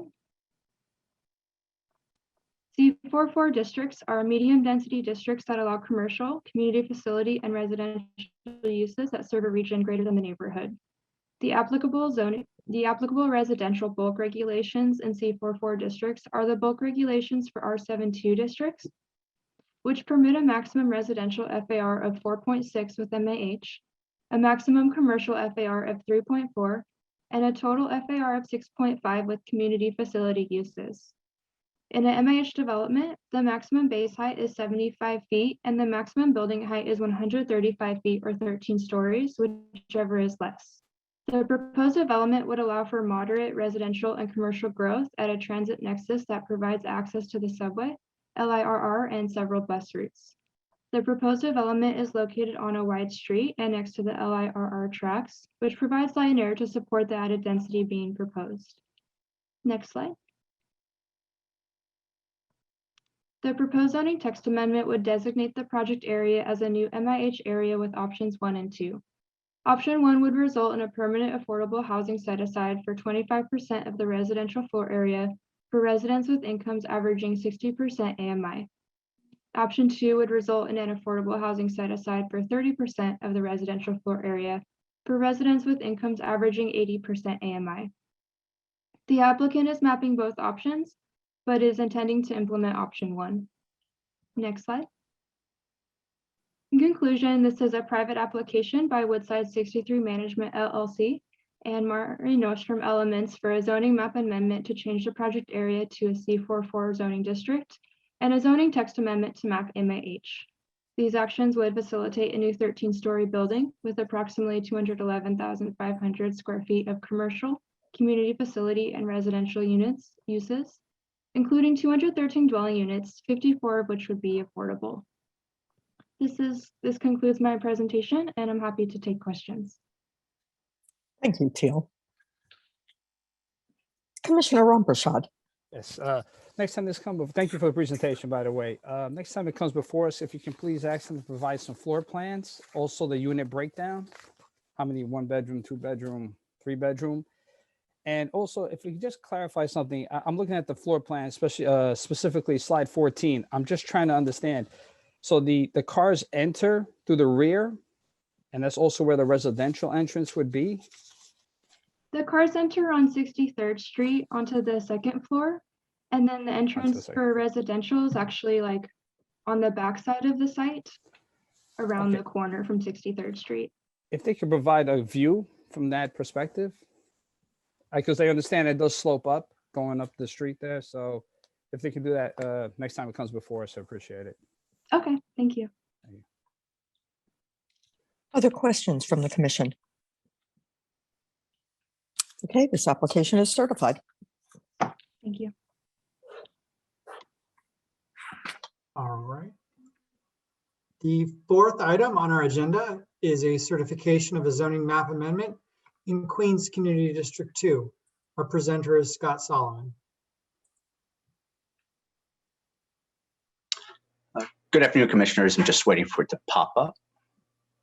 Well, as he pulls that up, I could provide the brief introduction. So this is a private application sought by the Teamsters, filed as 4818 Property Holdings LLC, seeking approval of a zoning map amendment to facilitate a 4-story enlargement to an existing 2-story commercial building in the Long Island City neighborhood of Queens Community District 2.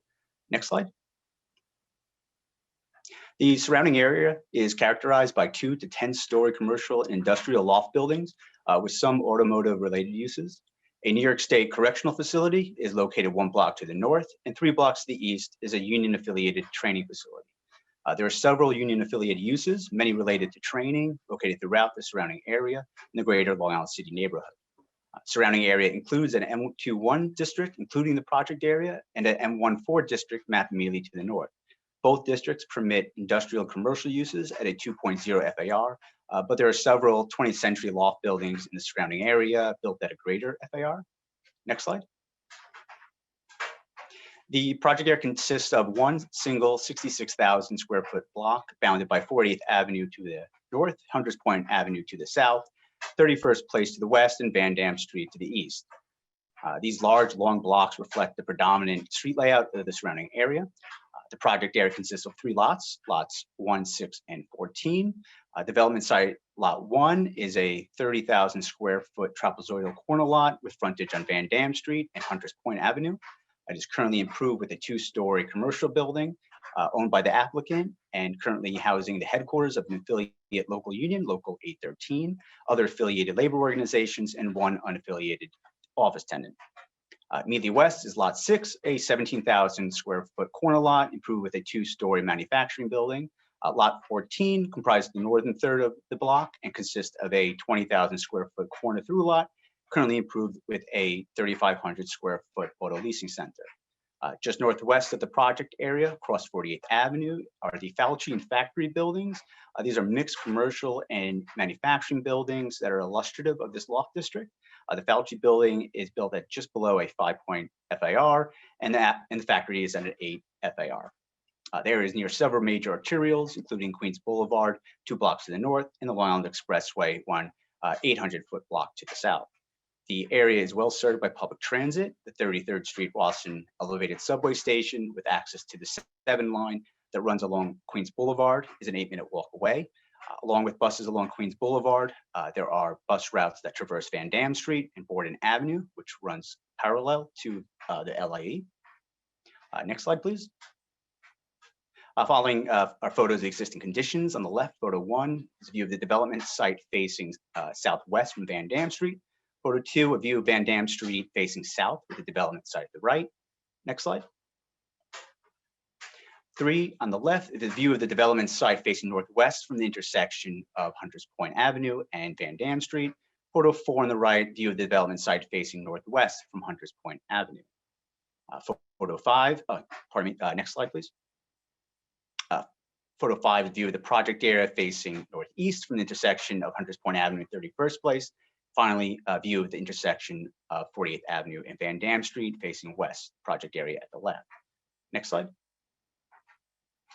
In terms of the proposed development, again, applicant is proposing a 4-story enlargement to an existing 2-story commercial building. Proposed enlargement would have a total of 149,000 gross square feet with the 4 additional floors that add 94,000 square feet of office space. The ground floor would contain 23,000 square feet of retail space and a 2,000 square foot union affiliated training space. Existing second floor would contain approximately 27,000 square feet of permitted off-street parking, which would not count against the floor area since it would all be located below 23 feet in height. Parking is not required. The applicant is providing these 49 spaces it believes will be utilized. Remaining upper floors would be used for office space. Building would have an FAR of 4.08 and reach a maximum height of 85 feet. The applicant is also proposing an approximately 800 square foot private open space along Hunters Point Avenue, which was considered as part of the conditional negative declaration that will be codified in a restrictive declaration. Next slide. In the illustrative site plan above, you can see 2 new 15-foot curb cuts proposed along Hunters Point Avenue on the left. One is to access the ramp to the parking on the second floor. The other is to access the interior off-street loading berth. 2 existing curb cuts on Van Dam Street have been removed. The proposed private open space is located along Hunters Point Avenue frontage on the left. All 4 retail units in the main building lobby would be facing the Van Dam Street frontage. Next slide. Above, illustrative drawing of the first floor site ground floor plans. The first floor showing illustrative layout of the 4 retail units, the building lobby, all facing Van Dam Street, parking ramp, loading berth along Hunters Point Avenue, and the interior proposed union training facility. Next slide, please.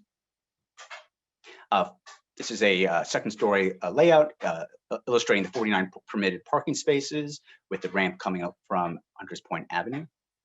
Next slide, please. Above the upper floor plans, floors 3 through 6 containing additional office space and assembly space that's proposed for the 6th floor. Again, this union space is proposed to be used for training and assembly space during off-peak hours by union members. So after normal business working hours, the idea is they would come from a job, come here during off-peak hours, which is why we believe not only would parking be highly utilized, but appropriate for this high an area with public transit access. Next slide, please. Above is an elevation from Van Dam Street, the blue highlighted section indicating the enlargement. Roof tops out at 85 feet at Hunters Point Avenue. There's a slight downward grade change there. Next slide. Here's an elevation from Hunters Point Avenue, parking and loading berth at on the left, private open space on the right. Next slide. And here's a rendering looking southwest, looking into the Van Dam Street frontage. Street trees required per zoning. They even added for illustrative purposes the mural on the side of the building where the lot line would be, sort of mitigates some of these concerns of a blank space amongst the skyline. Next slide, please. Again, rendering looking southwest against these murals. Now they're illustrative, but these are the intent of the applicant to add this to sort of provide some depth to the skyline. The auto leasing facility fronting 31st Place and 48th Avenue is in the foreground. Next slide, please. In order to facilitate the proposed enlargement, the applicant is requesting zoning map amendment from the M21 district to an M15 district. M15 districts permit a maximum FAR of 5.0 for commercial and manufacturing uses and an FAR of 6.5 for community facility uses. Per the applicant, the proposed building contains several union-related uses that would be consistent with the surrounding area, will create the potential for new job creation in Long Island City. The density in the block would reflect similar sized buildings of the surrounding loft building district and would be proximate to public transportation and would be providing additional office space for the greater Long Island City community.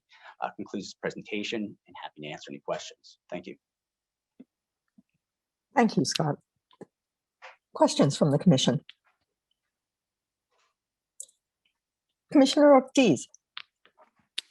Hi, thank you, Scott. I have a question about the ground floor retail. As I sort of scan the area, it's clearly very industrial, and there are very few retail uses. What kind? And they mentioned retail as opposed to commercial. Mm-hmm. And so what kind of retail do they see there, and what is Plan B should they fail to attract retailers to those spaces? It's a good question. I'll probably defer to the applicant on this, but I would like to describe the surrounding area does include the LaGuardia Community College, so there's a large day population of students and teachers, and again the industrial users, and there's some commercial office tenants in the neighborhood. The Fauci and factory both have significant office tenants there.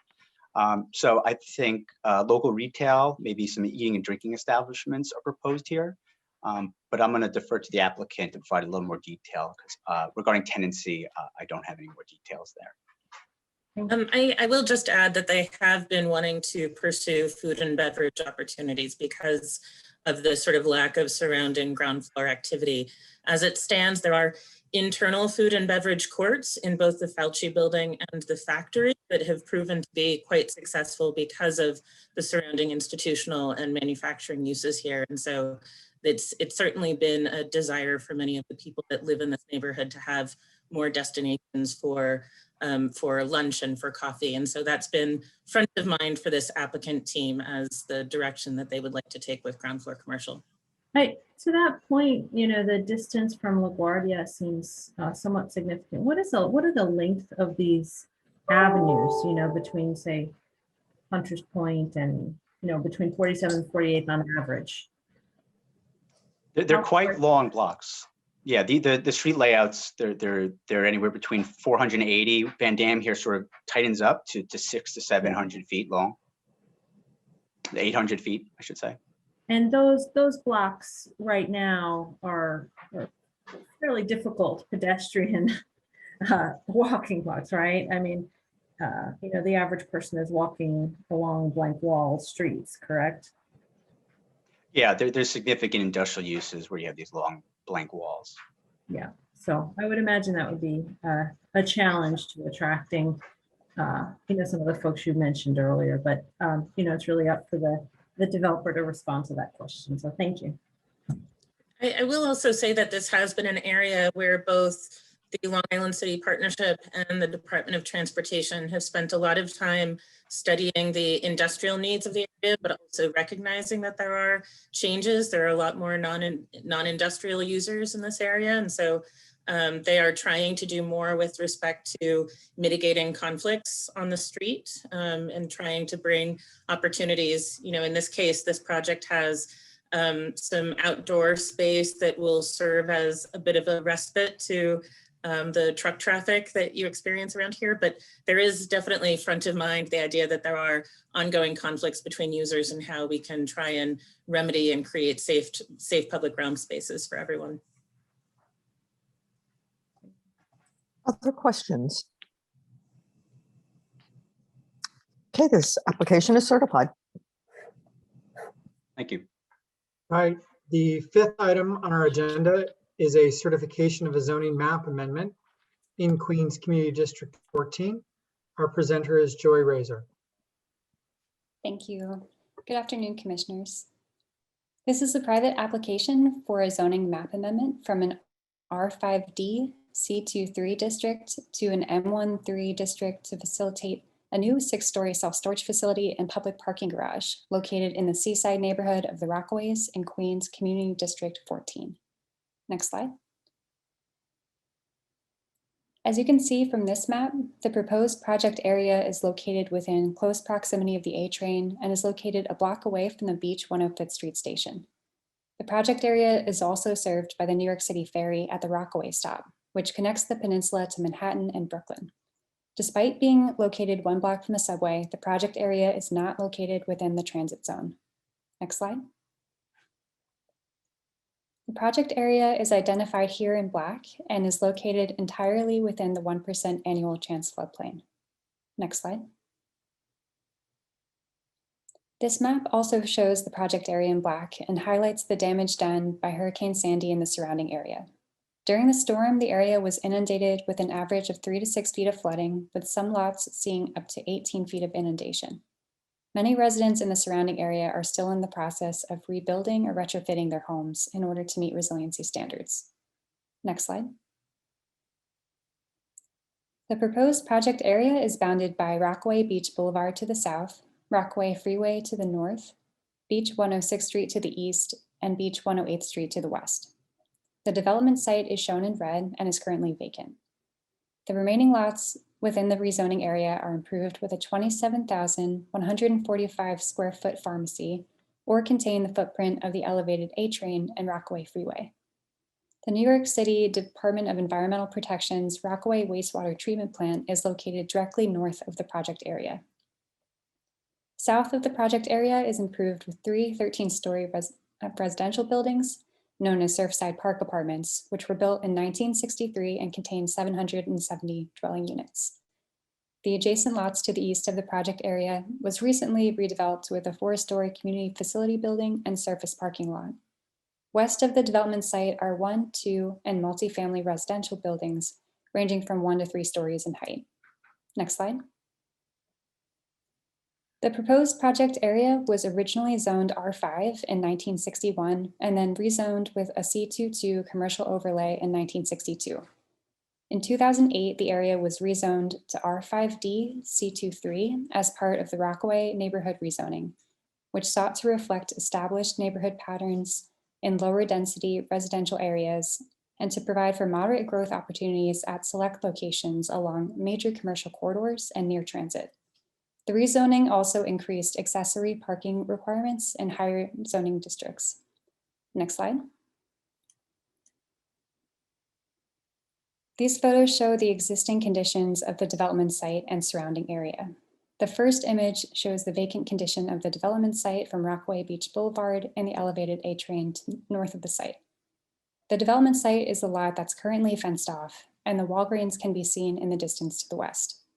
The second image shows the Surfside Park Apartments south of the project area and are the tallest buildings in the immediate vicinity. Next slide, please. The third image shows the existing wastewater treatment plant located north of the proposed rezoning area. And the fourth photo shows existing conditions of the Rockaway Freeway and elevated A train north of the site. Next slide. The proposed development would consist of a 6-story self-storage facility with approximately 136,000 square feet of self-storage space and a public parking garage in the cellar. It would have an FAR of 5.0 and rise to a total height of 72 feet. The development would provide 90 total parking spaces, of which 7 are intended for self-storage use on the ground floor, and 83 attended parking spaces would be provided for public use in the cellar. Because the project area is located within the 1% annual chance floodplain, the cellar would be dry flood proofed in accordance with Appendix G of the building code. Next slide. The ground floor of the development would consist of office and self-storage floor area. 3 loading docks, which you can see on the right, would be accessed from a new 55-foot curb cut located on Beach 106th Street, while parking would be accessed from a new 18-foot curb cut along Rockaway Beach Boulevard. Parking on the ground floor and in the cellar would be accessed at the street level entrance on the left, with a ramp on the right leading up to the self-storage parking and the ramp on the left providing access to the public parking garage in the cellar. 7 enclosed parking spaces would be provided on the ground floor and would be designated for self-storage users. The remaining 83 parking spaces would be provided in the cellar and are intended for the community and beachgoers. An operator for the garage has not yet been selected.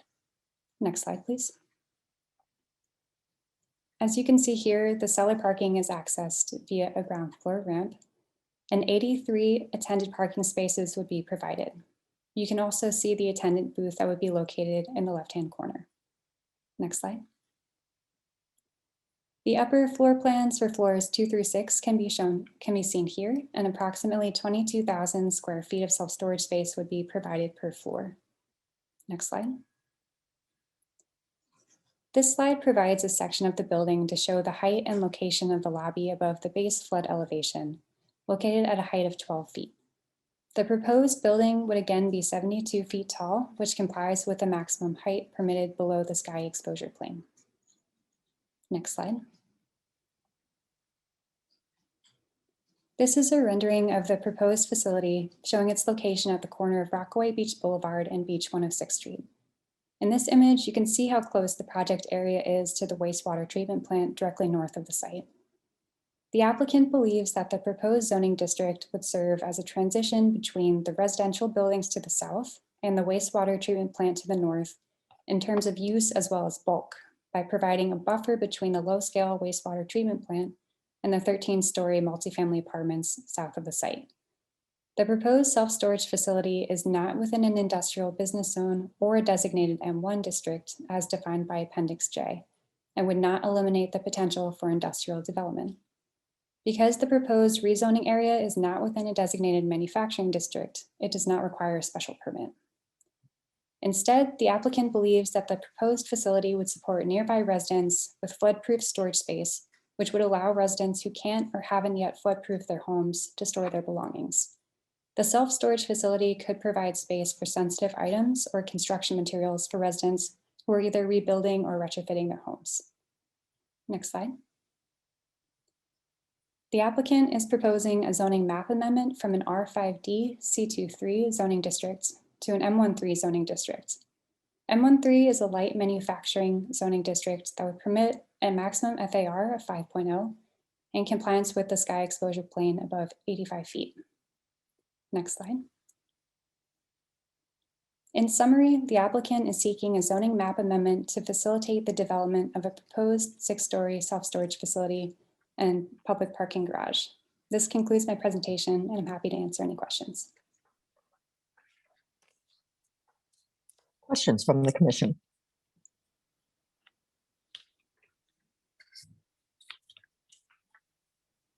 Commissioner Levin.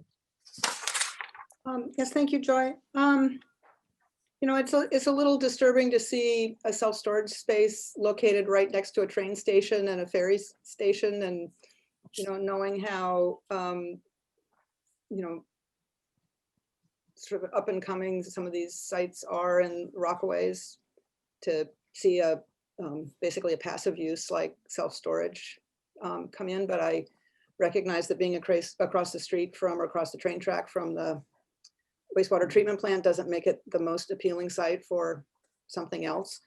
Have they done a demand analysis? Or what do we know about other self-storage facilities in the area, and you know, the degree to which there really is demand for this kind of a facility at this location? Sure. I can have the applicant speak more to the demand, but I do know that we have about 2 self-storage facilities located within 2 miles from the site. So there's one that's in Arvern, and it's sort of a temporary storage use that's meant and intended more so for people who are moving. So it would be very, very temporary. The other self-storage facility is about 1 mile away. So there's not a high concentration of the uses in this area. But to your point about being located so close to the train, this area isn't within the transit zone, and there's a huge demand for parking in the Rockaways. I understand the point about the proximity to the train, but this is a highly auto-dependent area similar to other parts of South Queens. I understand. Thank you. Other questions? Then it's another application that has been certified. Thank you. The 6th item on our agenda is a certification of a zoning map amendment, also in Queens, or this one is in Queens Community District 14. Yes, also in Queens District 14. We're just moving down the beach. Our presenter is Hala Saleh. Thank you, and good afternoon, commissioners. Next slide. This is a private application in the Rockaway Park neighborhood in Queens Community District 14. The application is for a zoning map amendment from an R7A C13 to an R7A C24 to facilitate a new 8-story mixed residential and commercial building. Next slide. The project area is located towards the center of the peninsula, near the terminus of the A train at Beach 116th Street. The ferry terminal is also nearby at Beach 106th Street, 108th Street. Next slide.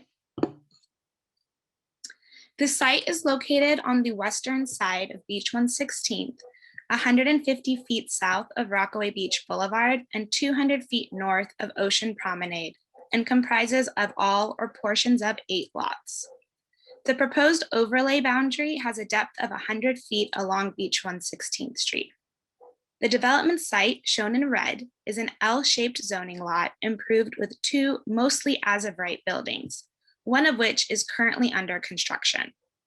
The remaining lots within the rezoning boundary consist of commercial and mixed-use buildings ranging from 1 to 3 stories.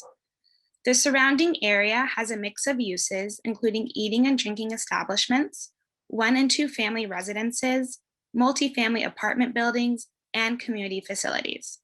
Next slide. A portion of the project area is within the high-risk floodplain, while the remainder of the area is within the moderate-risk floodplain. The Appendix G flood resilience standards of the building code would be applied to the entire development site. Next slide. The project area was originally zoned R5 with a C12 overlay in 1961 and was rezoned to an R7A C13 in 1989 through the Rockaway Park rezoning, which sought to reflect the development pattern consistent with the neighborhood and along the boardwalk. The established C13 commercial overlay on the project area has remained unchanged since then. The area to the north and west of the project area were rezoned in 2008 from the contextual Rockaway neighborhoods rezoning, which limited development along wide streets and near transit resources. Retail and commercial uses are concentrated along Beach 116th Street, and there are several 6 to 8 story multifamily developments west and south of the site, as well as several nursing homes ranging from 3 to 6 stories southeast of the site. Next slide. The image on the left shows the newly constructed 8-story mixed-use building within the development site. The building was built mostly as of right using the existing zoning and commercial overlay, for the exception of the proposed physical cultural establishment, or PCE. The image on the right shows the existing commercial development along Beach 116th Street and within the rezoning area. Next slide. These photos show the existing context of the southern end of Beach 116th Street, leading to the Rockaway Beach Boardwalk and Flight 587 Memorial Park, as well as the existing 8-story multifamily building adjacent to the development site. Next slide. These images show the context of Beach 117th Street.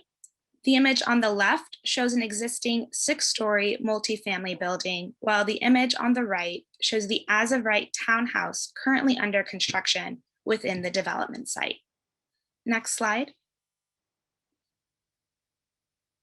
The proposed development is improved with 3 buildings, which were primarily developed as of right, with the exception of the intended PCE use in Building A.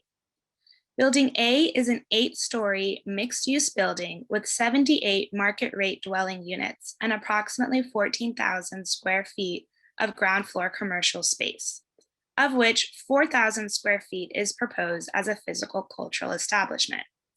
Building B is currently under construction as a 4-story townhouse development with 8 dwelling units. And Building C currently operates as a 1-story restaurant and real estate office with 3,060 square feet of commercial space and will continue to operate under the same tenants. Next slide. Additionally, the development provides 108 parking spaces in the cellar of the building. The parking garage would be accessed from Beach 117th Street through a ramp and shared between both developments. Next slide. Building A is built to 8 stories and has a base height of 65 feet prior to providing a setback and rising up to 85 feet. Building B is built to 40 feet before providing a setback and rising up to 51 feet.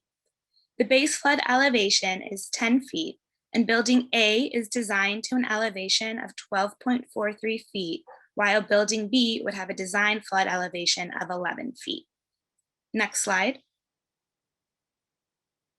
The rendering shows the proposed building within the existing context of Beach 116th Street. Next slide.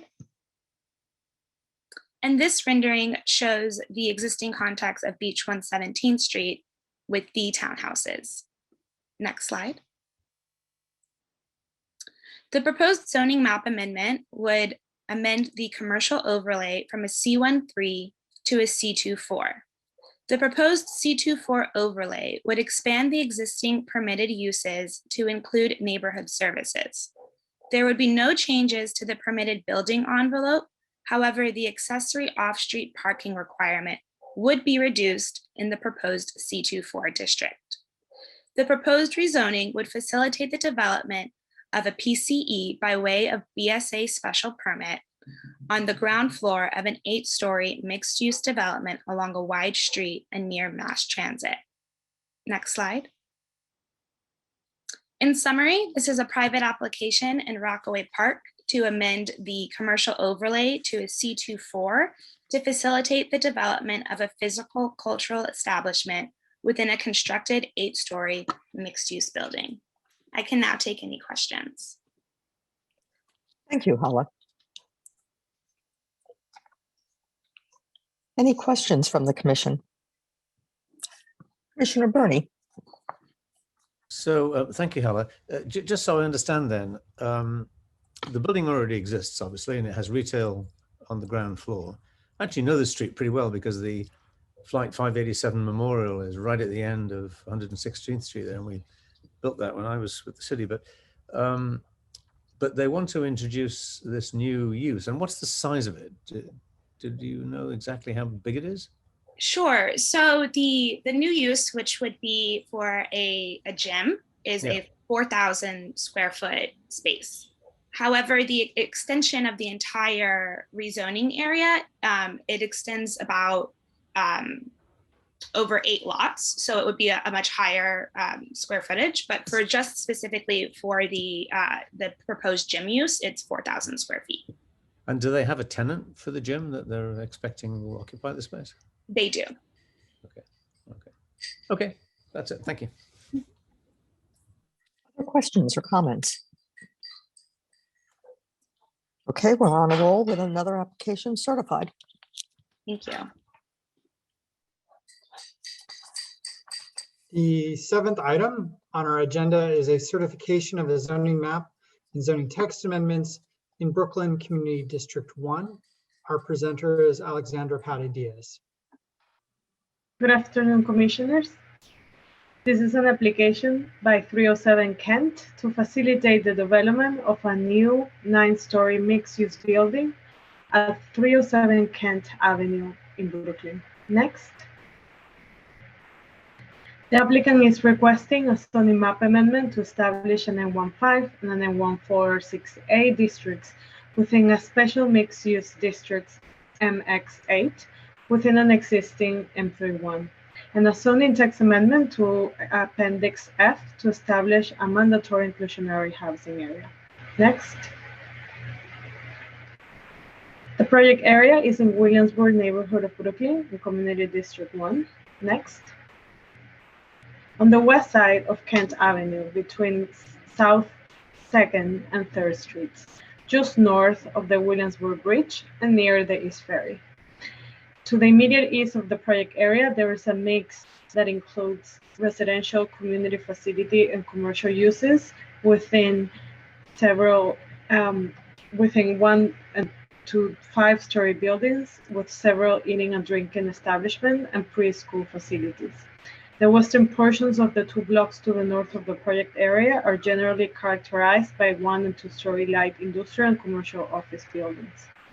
The 5 blocks along the East River waterfront to the west of the project area are the waterfront blocks of the Domino large-scale general development, which will contain approximately 2,200 dwelling units after its completion. The surrounding area also contains 5 acres of publicly accessible open space known as Domino Park, while 2 additional parks are located nearby, the Grand Ferry Park and Berry Playground. With respect to mass transit, a bus stop for both B32 and B59 bus lines are located directly in front of the project area on Kent Avenue. The Bedford Avenue stop on the L line and Marcy Avenue stop on the J, M, and Z lines are located within a mile of the project area. There's a city bike station located 2 blocks from the project area, and the East River line of the NYC Ferry network stops 6 blocks to the south of the project site at Kent Avenue and South 9th Street. Next. The zoning in the area reflects the mixed character from districts that permit heavy residential to mid-density residential districts and include both commercial and industrial uses, such as M31, M14 R6A, C62, RA C6, C24, R6 C24, M12 R6B, M12 R6, and R6. Next. The development site, seen here as the building with the white and gray walls, consists of a 14,000 square feet regular shaped corner lot with frontage on South 3rd Street and on Kent Avenue.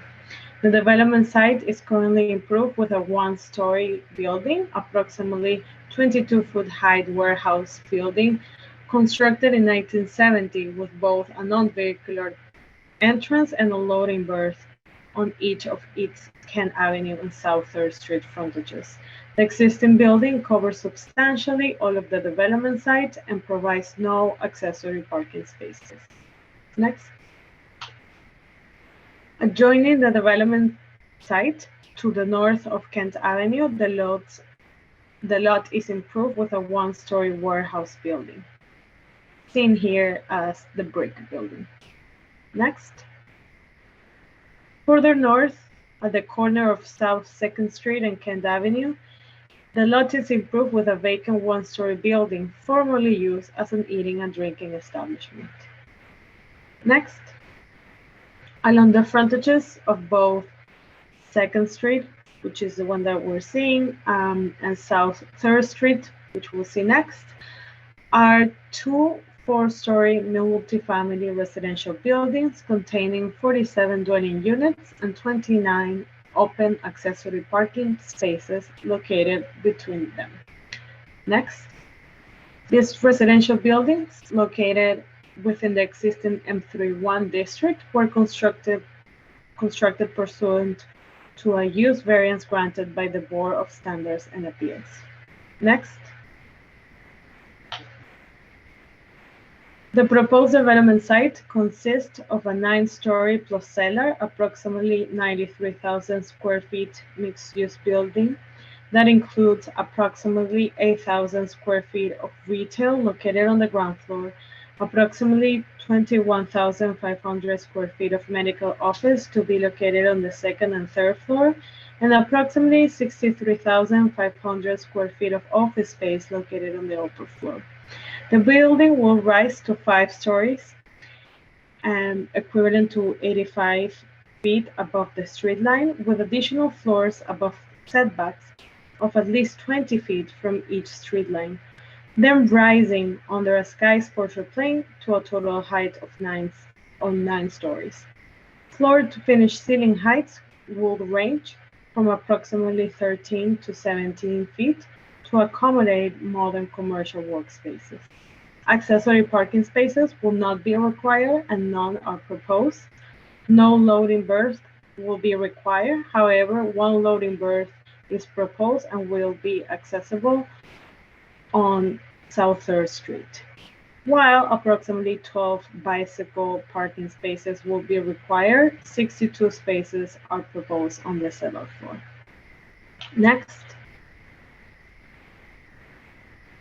The applicant is seeking the approval of a zoning map amendment to change an M31 district to an M15 district.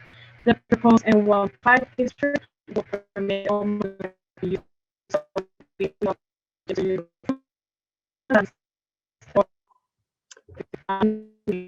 Alexandra, you're cutting out. Could maybe turn off your radio. Okay, we do have a backup for Alexandra. Alex, I believe you were designated. Sure, I can jump in if needed. Sure. Yeah. Okay. Sure thing. So the applicant is seeking approval of a zoning map amendment to change an M3-1 district to an M15 district. The proposed M15 district would permit all manufacturing uses that would be newly subject to stringent performance standards that are more appropriate for the surrounding growing mixed-use neighborhood. The proposed M15 district permits a maximum FAR of 5.0 for all commercial and manufacturing uses, and a maximum FAR of 6.5 for community facility uses. The proposed M15 district does not require any parking, off-street parking or loading requirements. And it reduces the loading requirements as compared to the existing M31. Next slide, please.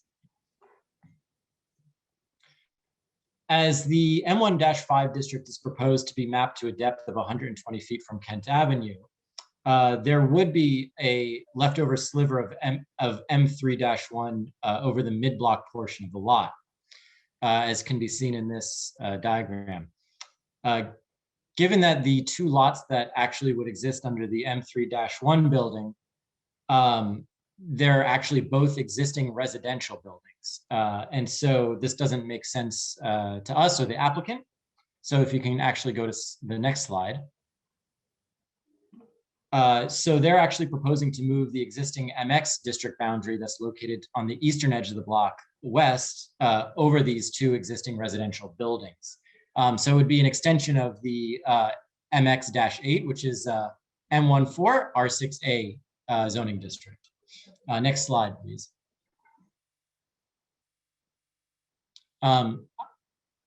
Alexandra, are you back? Do you want to take over from here? Do you hear me? Yes, we can hear you. Okay, thank you. My sincere apologies for this. This change also triggers the need to amend the map 2 of Appendix F of the zoning resolution to remove this 90-foot wide portion of the subject block from the excluded area shown on map 2 and make it an MIH regulations up. Next. An EIS was conducted with DCP acting on behalf of the CPC as leading agency. The notice of completion for the DEIS was issued on April 2nd, 2021. The DEIS identifies significant adverse impacts related to transportation. Possible mitigation measures are identified in the DEIS and it will be explored further in the DEIS and the FEIS. Next. That concludes my presentation and I'm happy to answer any questions, and somehow I cannot turn on again my video, so my apologies on that. We're glad you were able to return, Alexandra. Questions? Commissioner Burney. I was just looking at that last image, Alexandra, and I don't have any problem with this building, but I'm very worried about the building just to the right of it. But then I realized that's existing, so there's nothing we can do about it. So I hold my peace. I hear you.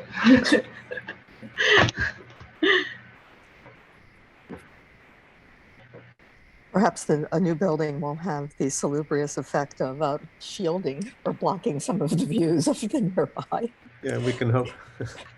Nice, Chair Knuckles.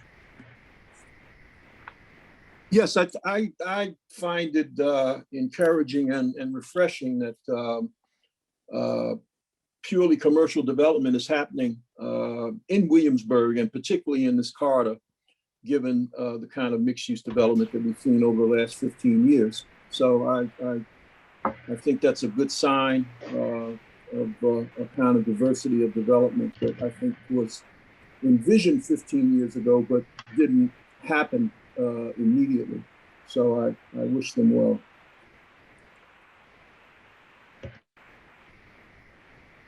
Other questions? The one thing I will note is that last evening, taking advantage of the balmy weather, I went down to look at a new art installation in Domino Park, where there are circles on the ground lit up from below, and as you step on them, they change colors. And it was just an absolute delight to see the number and the diversity of people of all ages dancing around as part of this public art installation. And with that, this nearby application is certified. All right. The 8th item on our agenda is a certification of a zoning map and zoning text amendments in Brooklyn Community District 3. Our presenter is Josh Vogel. And before Josh starts his presentation, I want to note that, as the commissioners know, the department supports and encourages housing development, and especially opportunities for creating permanently affordable housing through MIH. At the same time, we also always consider the appropriateness of each rezoning proposal. The department has advised this applicant that while we believe that this is an appropriate site for a significant upzoning, the applicant's proposed R8A density raises bulk and massing concerns at this location. These concerns have also been raised by community board members during the pre-certification process.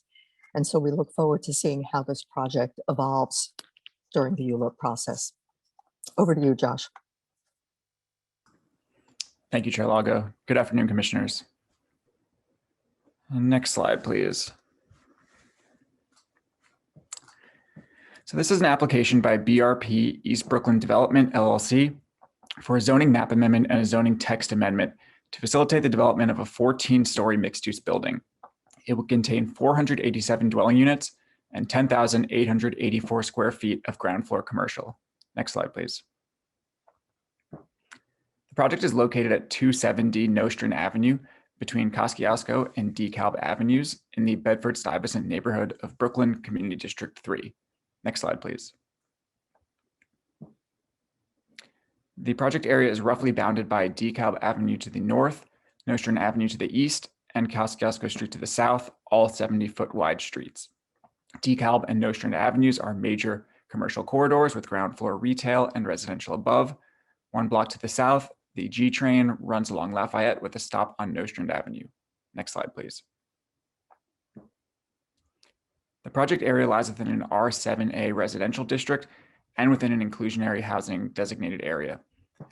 The project area is within a transit zone and a fresh zone. Directly to the north of the development site is an M15 district, and R6B districts are generally mapped on the mid blocks of the surrounding area, and an R6A district paired with a C24 commercial overlay is generally mapped along Nostrand Avenue. Next slide, please. The surrounding area includes a variety of land uses and built forms, including mid and high-rise apartment buildings, low-density big box retail, and 3 to 4 story brownstones. North and east of the development site are several Tower in the Park NYCHA public housing developments. Residential uses in the surrounding area are primarily low-scale townhouses, though there are a few notable taller apartment and institutional buildings. For example, on the same block as the development site is a 12-story apartment building at 31 Kosciuszko Street. Commercial uses in the surrounding area include the big box Home Depot store on the block north of the development site. There are also a number of small retail stores and restaurants along Nostrand and DeKalb Avenues. Institutional and public facility uses in the surrounding area include the Department of Labor, Brooklyn Job Corps Academy, a technical school with job training that has a campus across from the development site on DeKalb Avenue. Also directly across from the development site on Nostrand Avenue are medical offices owned and operated by the Health Insurance Plan of Greater New York, developed as part of the 1986 Bedford-Stuyvesant Urban Renewal Plan. Nearby public schools include PS 256, located 2 blocks to the southeast of the development site, and PS 54, located 1 block to the north of the development site.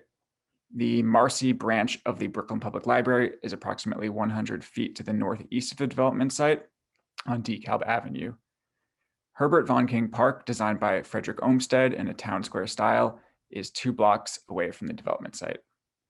The Kosciuszko Pool, which is run by the New York City Parks Department, is located to a block east of the development site and contains an Olympic-sized swimming pool and a wading pool. The surrounding area is well served by public transit. The development site is adjacent to a B44 select bus service stop, an express bus making stops approximately every half mile between Sheepshead Bay and Williamsburg Bridge Plaza, and the B38 bus, which runs from Ridgewood to downtown Brooklyn along DeKalb and Lafayette Avenues. The development site is 1 block away from the Bedford-Nostrand Avenue G subway station, which connects Court Square in Long Island City, Queens to Church Avenue in Kensington, Brooklyn. Next slide, please. The project area consists of lot 55, as well as an approximately 2-foot wide portion of the adjacent lot 49, located to the west of the development site. Lot 55 is a 47,634 square foot lot with 200 feet of frontage along Nostrand Avenue and 238 feet of frontage. Sorry, I just lost my image quickly. 230 feet of frontage on both DeKalb Avenue and Kosciuszko Street. It is the site of the former Cabs nursing home, which was vacated in 2016 and demolished in 2018. Lot 49 is a 7-story building with senior housing constructed in 1984 and owned and operated by Cabs. Next slide, please. These photos provide some context of the development site and surrounding area, looking east and west from the corner of Nostrand and Kosciuszko. The vacant development site is seen with the green construction barriers. Next slide, please.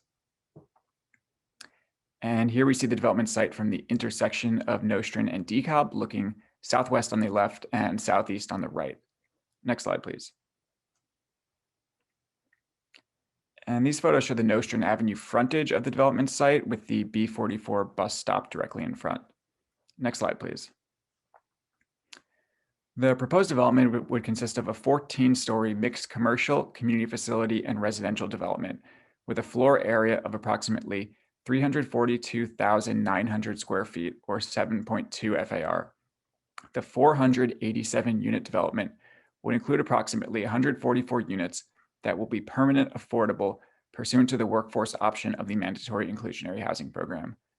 The approximately 11,000 square feet of commercial floor area will be located on the ground floor along Nostrand and DeKalb Avenues within the new C24 overlay. The 1,128 square foot community facility would be located on DeKalb Avenue side of the proposed development. At 14 stories, the proposed development would step down to 12 stories along Kosciuszko, stepping down from 145 feet to 125 feet in height. Setbacks of 15 feet will be provided on all 3 sides of the building at a height of 85 feet. Next slide, please.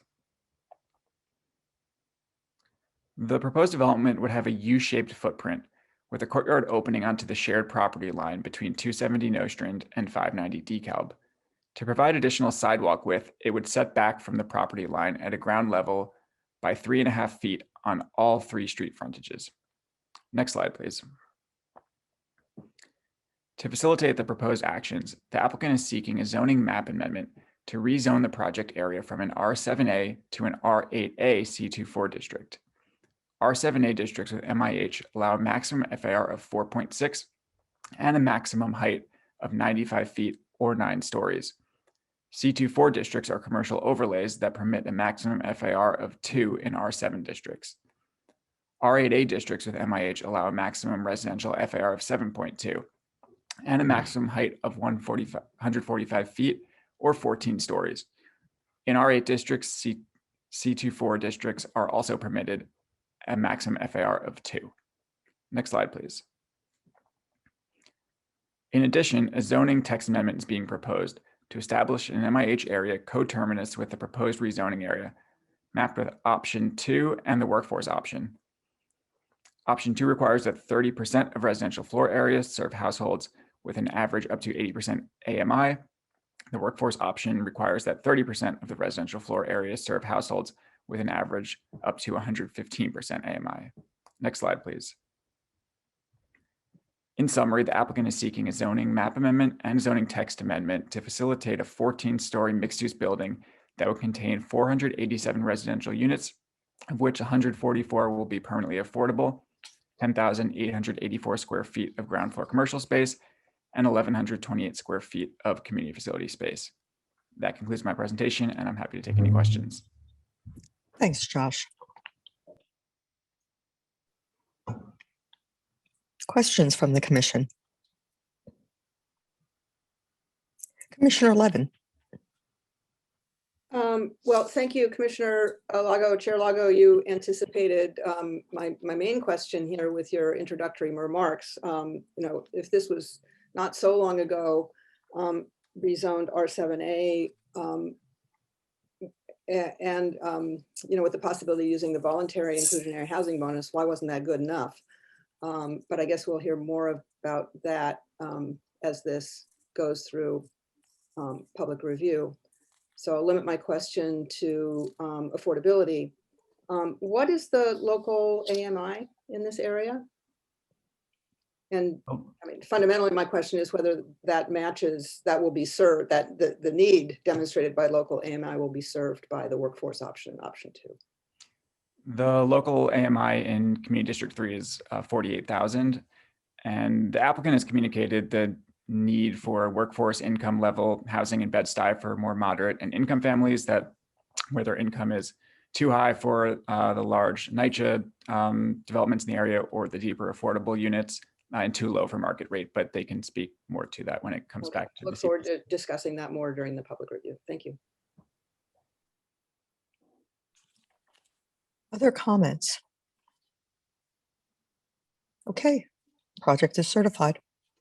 I believe Commissioner Burney had his hand up. Oh, I'm sorry. Commissioner Burney, please. That's okay. Thank you, Ryan. No, just to follow up on that question, do we have a sense of what an as-of-right development would look like on this site if it were to stay within the current R7A? And has the applicant articulated any rationale or argument as to why it should be rezoned to R8A? Well, the applicant has just communicated the increase in market rate and affordable units from the R8A. We've looked at a couple other scenarios of density. I don't have the exact numbers on the R7A, but I can definitely get back to you on that. Thank you. Okay, and I will scour my tiles more carefully this time, and I see that Commissioner Dweck has his hand. Thank you. I was just wondering if the applicant would consider an R7D, which might serve purposes of creating affordable housing and developing the project. So if we can get some feedback from them on that. Noted. Yeah, they're listening right now, but I'll make sure to follow up so they can have that for when they come back to the CPC. Thank you. Thank you.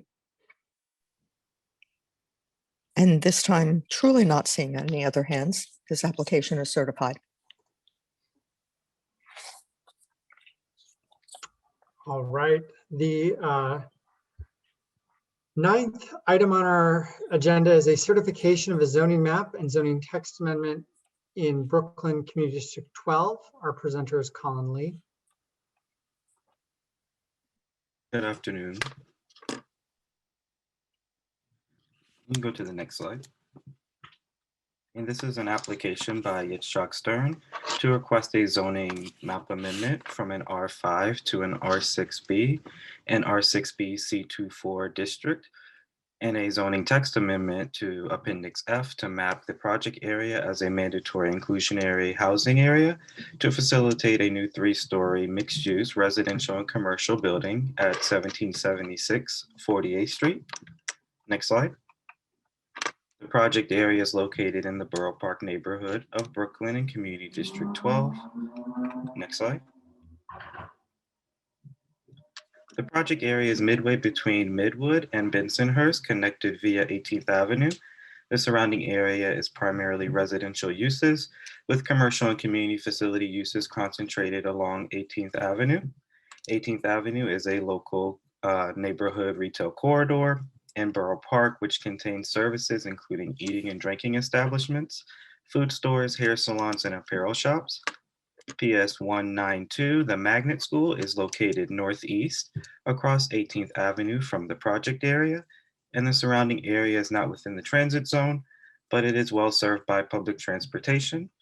3 blocks to the east is the 18th Avenue F subway station, and the B4 bus runs along 18th Avenue, and the B11 runs along 49th and 50th Streets. Next slide. The area map here displays the surrounding area with primarily 1 and 2 family residential buildings. Public facilities, institutions, and commercial office buildings are located along 18th Avenue as well. The project area falls within the R5 district, and zoning around the project area is primarily R5 and includes C12 commercial overlays along 18th Avenue. Next slide.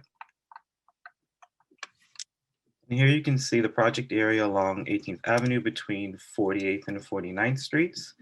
Lot 41 is a 3-story community facility and residential building with a house of worship on the ground floor level and dwelling units above at an FAR of 1.86. Lot 42 is vacant, and all other lots within the project area along 48th and 49th Streets are low density 2 to 3-story, 2-family detached and semi-detached residential buildings.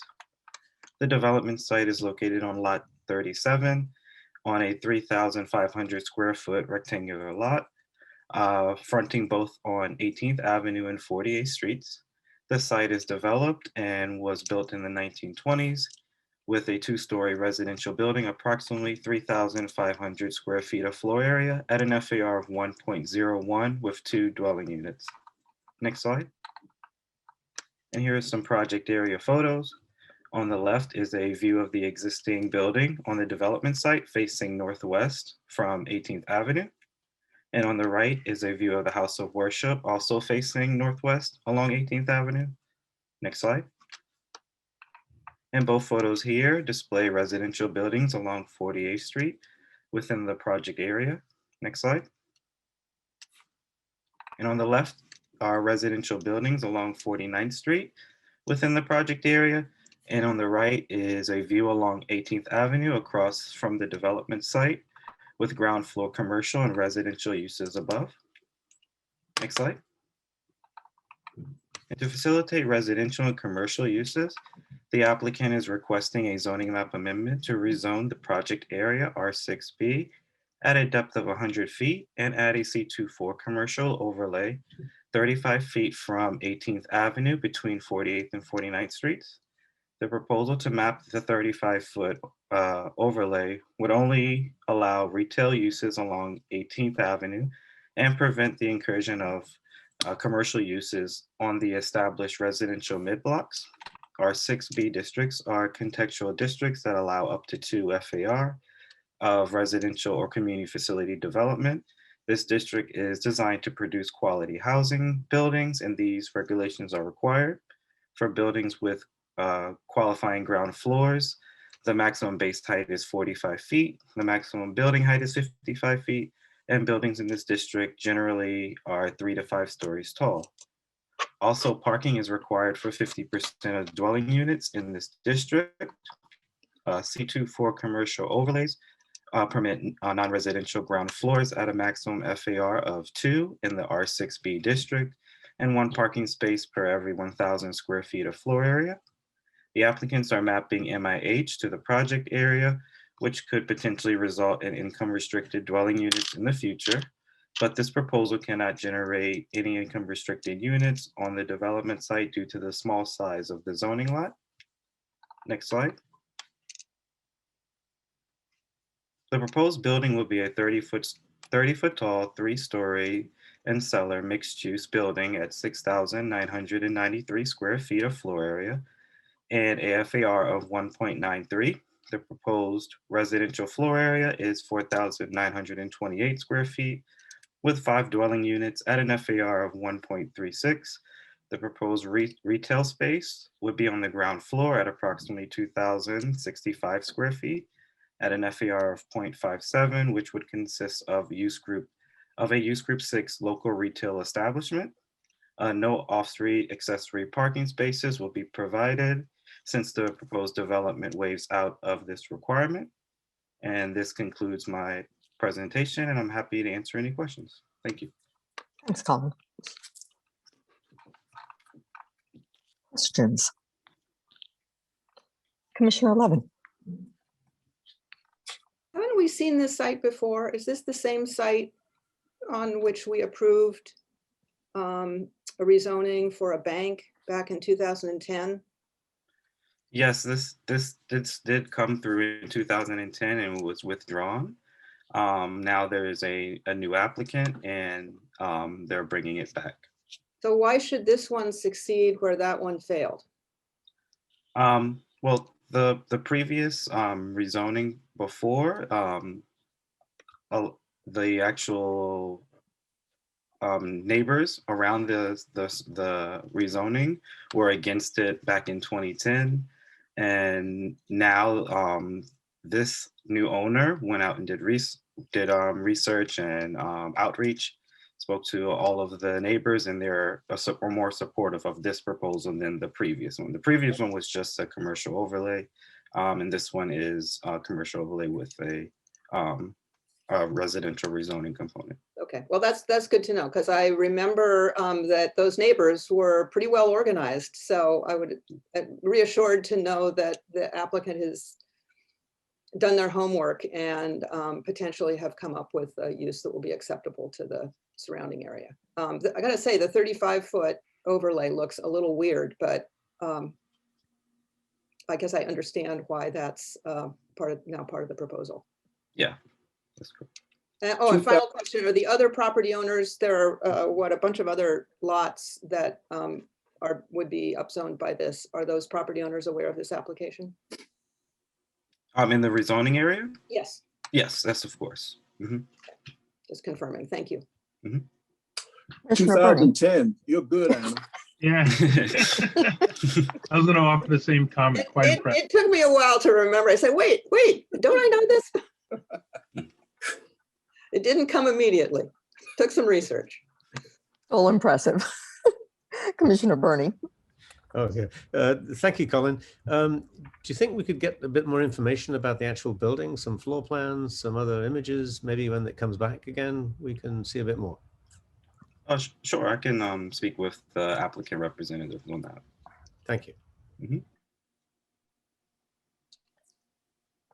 Other questions? Okay, well, this is our last certification of the day. We'll now move on to pre-public hearing reviews. Right, so the 10th item on our agenda is a pre-hearing review of a special permit in Brooklyn Community District 13, and Colin will present this as well.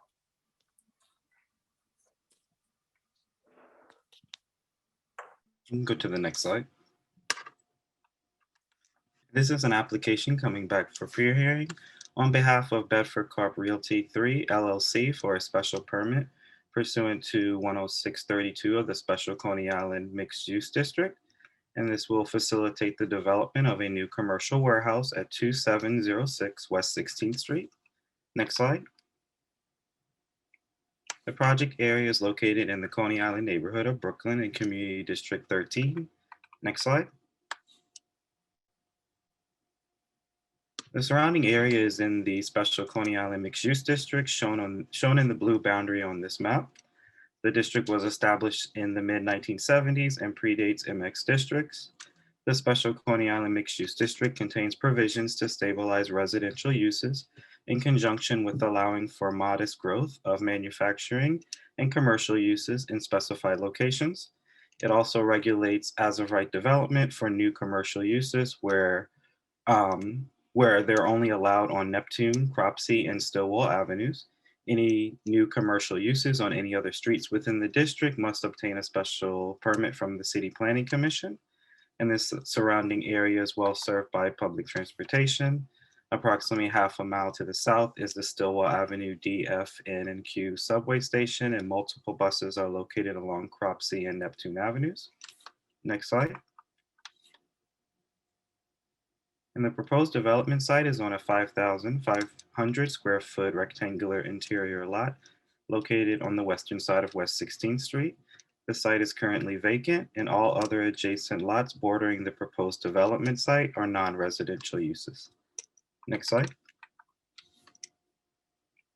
The area map here displays a mix of land uses such as light industrial, parking facilities, commercial, and residential developments.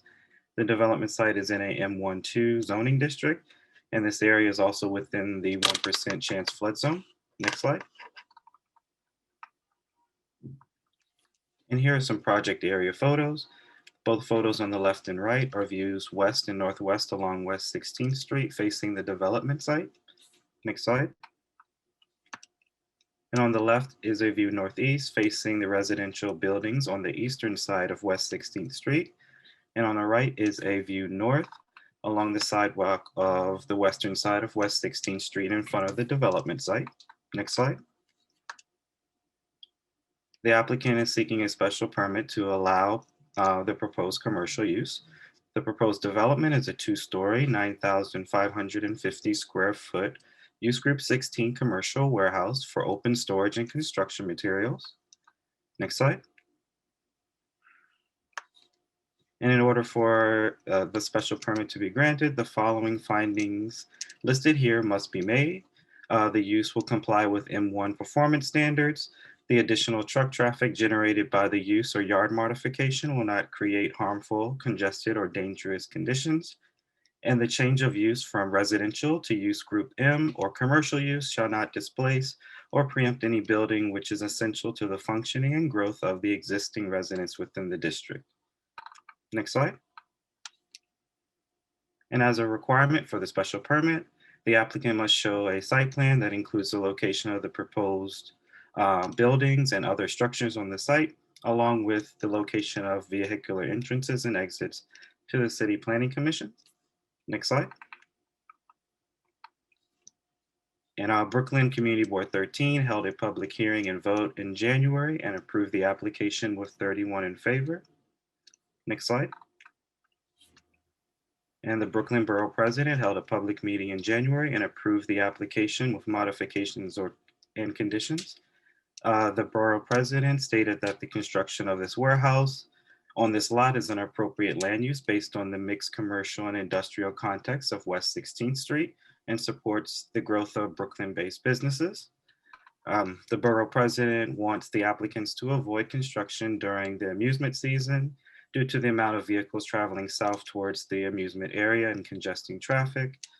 The other conditions include promoting the hiring of minority and women-owned businesses and locally based enterprises, also incorporating sustainability policies and establishing an appropriate vision for the Cropsey Avenue gateway to Coney Island. And the applicant's representative is aware of these conditions and will be ready to answer any questions at the public hearing. And this concludes the presentation, and I'm happy to answer any questions. Thank you. Thanks again, Colin.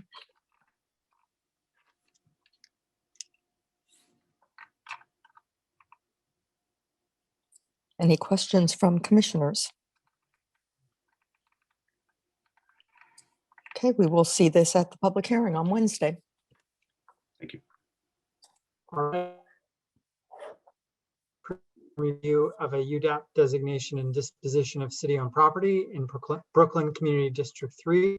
Our presenter, I'm noting also that Commissioner Rampashad is recused on this item. Thank you.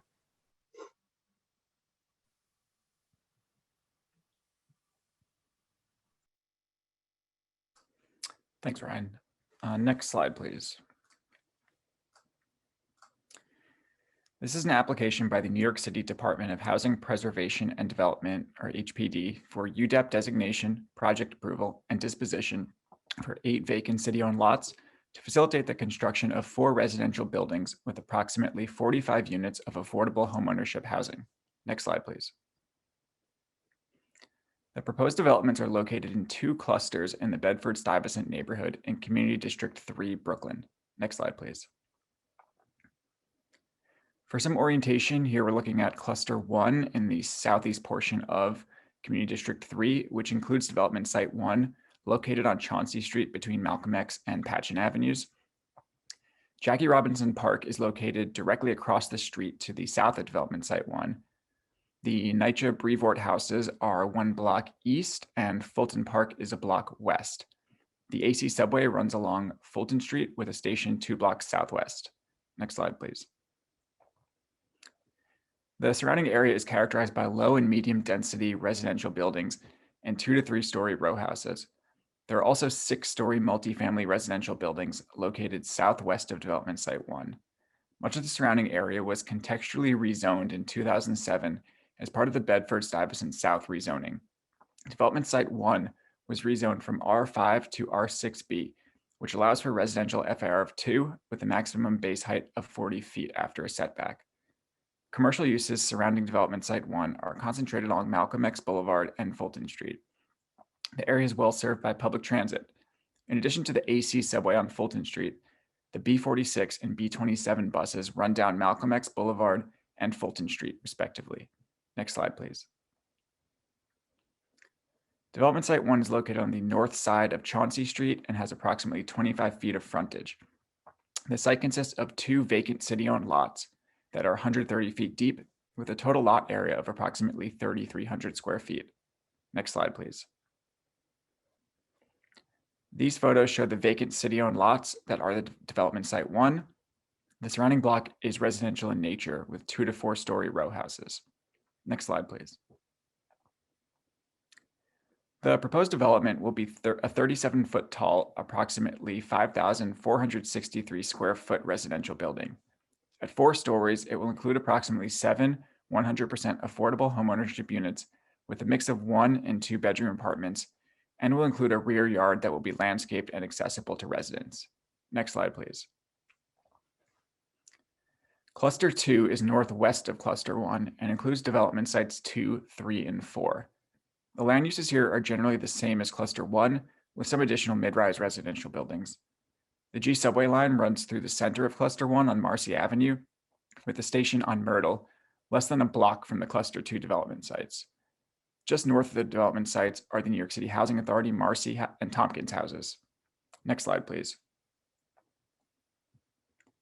Development sites 2 and 3 are located in an R7D C24 district on the south side of Myrtle Avenue, a wide street and major east-west corridor that has a mix of residential, mixed-use, and community facility buildings. This district is mapped with a voluntary inclusionary housing area. R7D districts permit a base FAR for residential uses of 4.2 and a maximum of 5.6. Development Site 4 is located within an R6B zoning district on the north side of Vernon Avenue, a narrow street between Marcy and Tompkins Avenues. R6B districts allow for a residential FAR of 2 with a maximum base height of 40 feet after a setback. Land uses surrounding Cluster 2 include a mix of uses: residential, commercial, industrial, manufacturing, open space, vacant land, community, and institutional facilities. The Myrtle Willoughby Avenues G station is located at the corner of Marcy and Myrtle Avenues. Local bus service includes the B44 bus, which travels on Nostrand Avenue, connecting Williamsburg and Sheepshead Bay, and the B54 bus, which travels along Myrtle Avenue, connecting downtown Brooklyn and Ridgewood. Next slide, please. Here we're looking at Development Site 2, which is located on the south side of Myrtle Avenue, just east of Nostrand. Development Site 2 consists of 1 vacant city-owned lot, which has a lot area of approximately 2,500 square feet. Next slide, please. The proposed development will be improved with a 6-story, approximately 10,000 square foot mixed-use building that will contain 8,383 square feet of residential floor area and approximately 1,627 square feet of commercial floor area. The proposed building will include approximately 10 homeownership units with a mix of 1 and 2 bedroom apartments. Next slide, please.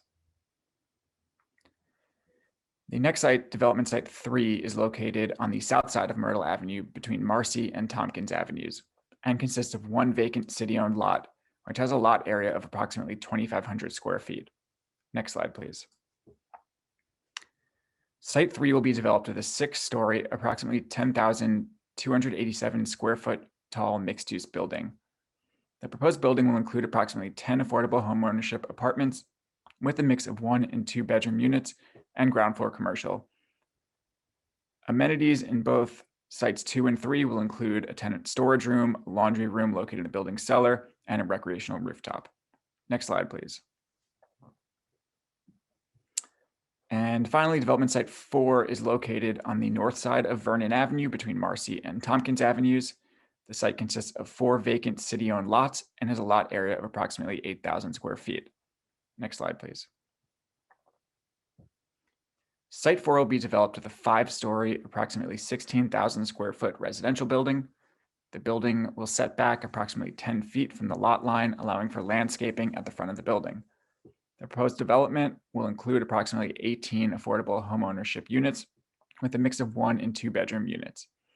Amenities in the building will include a tenant storage room, a laundry room, bike storage, and a rear yard. Next slide, please.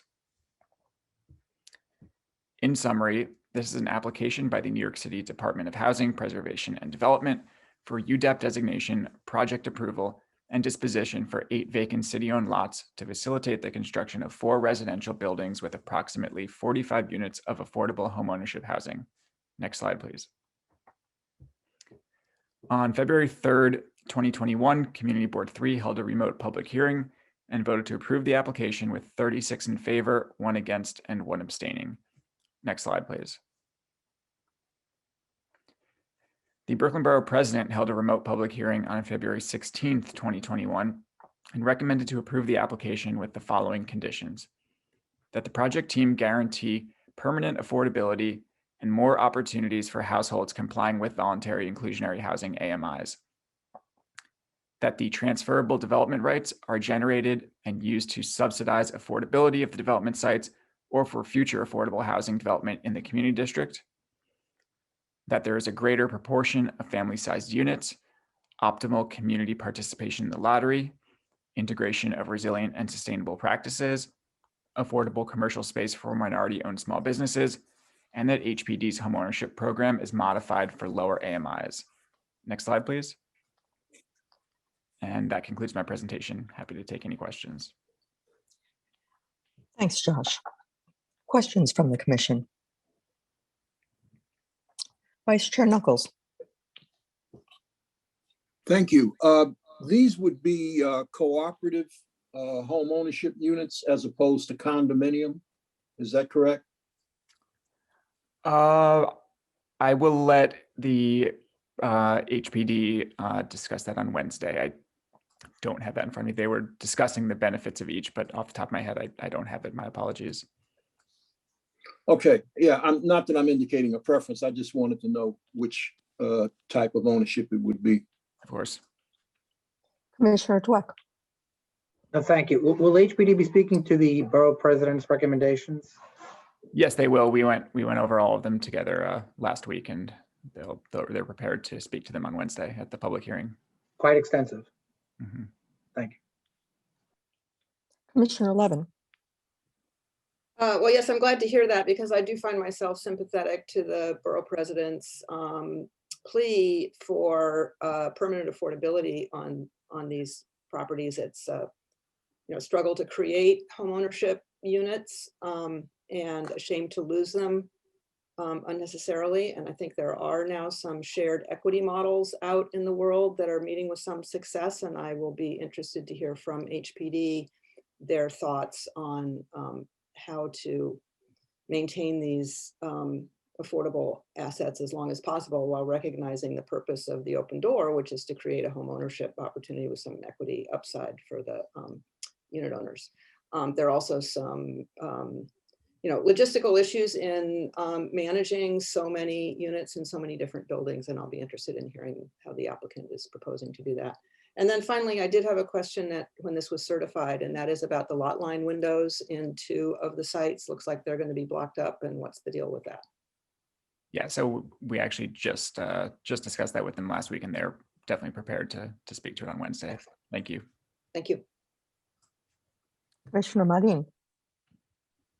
Thank you for acknowledging. So I just wanted to shed a little bit of light on the open door term sheet, because I know we're all concerned about affordability, but the open door term sheet actually limits the sale of the unit and limits the availability to go to market. So for instance, if you buy your unit at 100,000, you can only sell it for about, I believe it's the highest is 2% more in the following year. So there are certain protections in the open door term sheet to be able to keep the unit affordable for the length of the regulatory agreement. Now, the one inherent problem that I see is one that everyone is asking, is that a subsidy level? And so we at Habitat are finding it very difficult to get down to the lower subsidy levels, to the lower AMIs, because of the subsidy levels of the term sheet. So that's the real trick there. But the protections are in the term sheet to keep the project affordable. Now, I also wanted to touch base on not knowing this project and not knowing the issue of condo versus co-op is that in a co-op, you own the four walls within your unit. And so you really don't feel a sense of cooperative home ownership. And the CLT, the community land trust that may be involved in this, community land trusts do not like condo ownership, because you can then sell the unit at a price that is not affordable. So that these are certain mechanisms that are built in, and we, as well as others who are using the CLT and the open door term sheet, are discussing these issues with HPD to be able to maintain the permanent affordability. So I just wanted to shed light on that. Well, thank you so much for sharing your expertise, Commissioner. Well, Chair, if I may. Yes, please. Not to get too far in the weeds, but I just wanted to ask Commissioner Marin, with a condominium level of ownership, couldn't those same constraints be imposed? I think they were imposed like in the old housing partnership models about flipping and how much you could realize in terms of profit.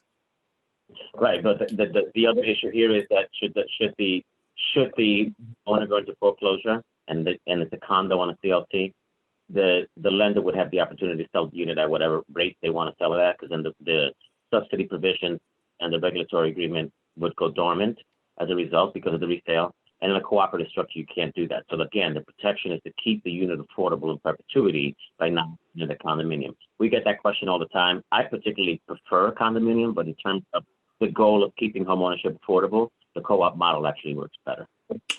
Understood. Thank you. I look forward to the public hearing on Wednesday.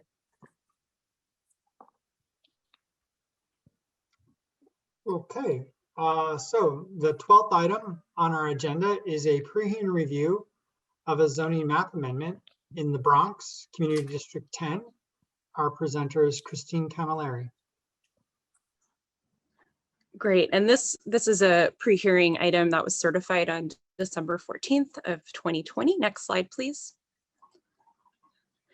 And this is a private application by Sharjah Restaurant Incorporated, doing business on behalf of the Crab Shanty Restaurant, seeking a zoning map amendment to establish a C12 commercial overlay within an existing R3A zoning district on a portion of block 5633, part of lot 120, all of lot 122, part of lot 124, part of lot 127 and part of lot 137 in City Island, Bronx Community District 10.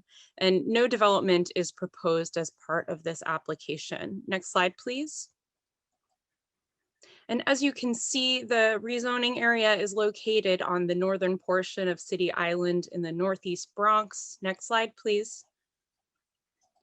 And the rezoning area on this slide is called out with the red dotted line and measures approximately 12,000 square feet. It is generally bounded by Tier Street to the south, City Island, which is to the east, and Hunter Avenue, which is to the west. Hunter Avenue is actually a mapped but unbuilt street.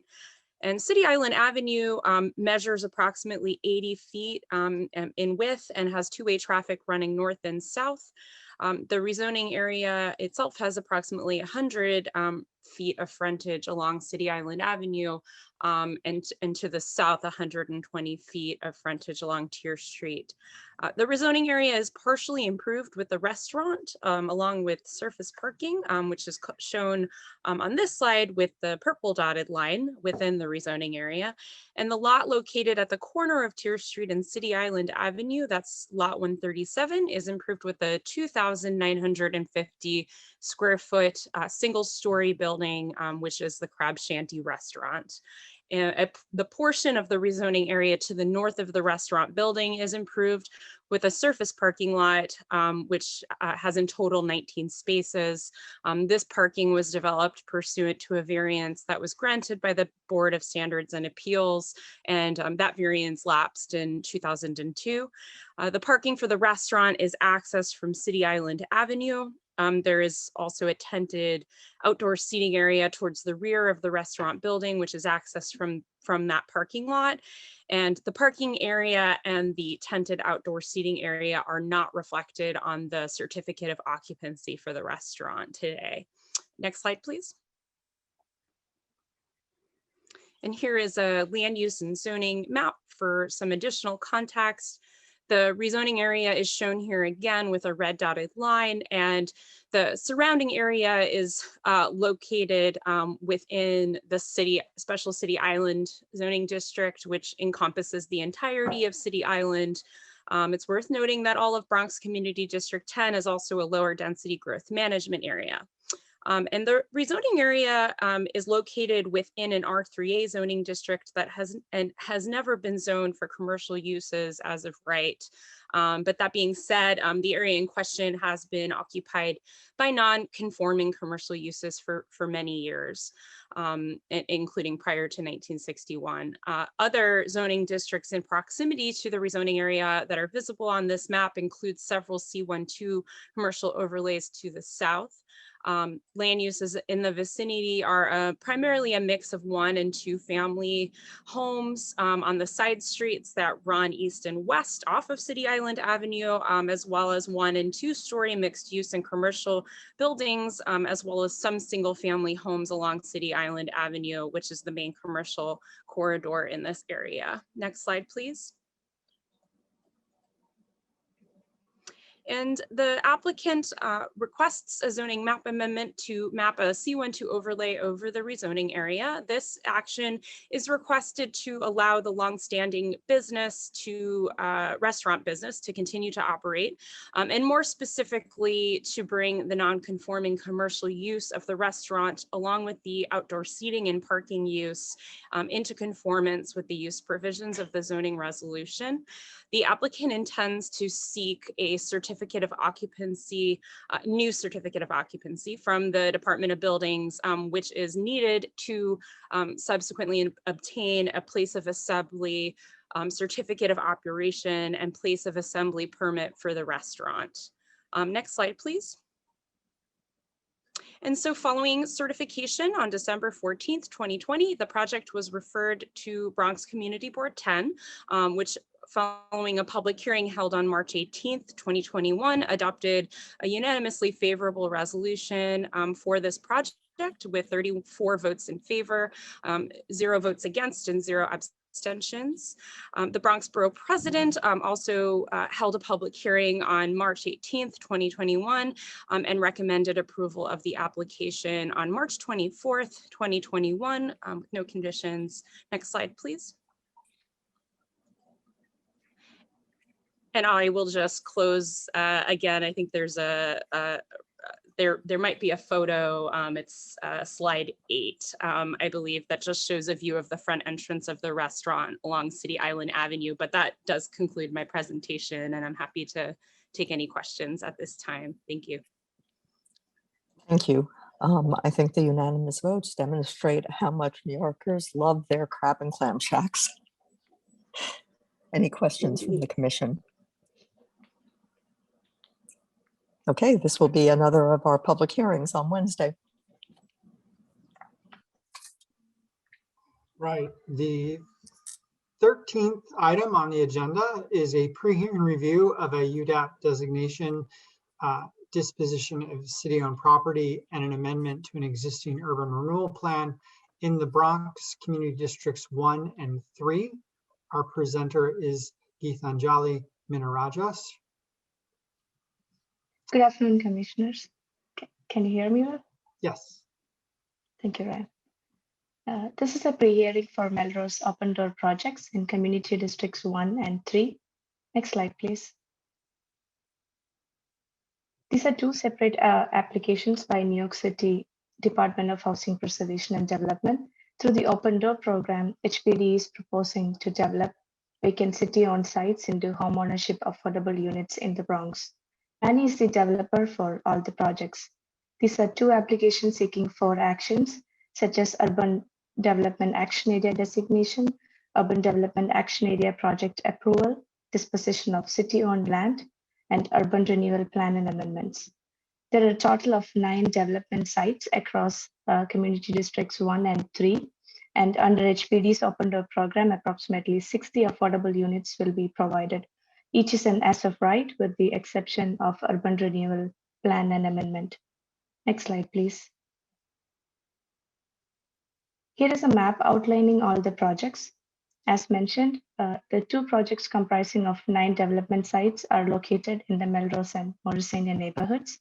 4 development sites in Community Districts 1 and 5 are in Community District 3. The development sites are located in close proximity to the hub or the retail, the theater, and the restaurant heart of South Bronx and Hunts Point.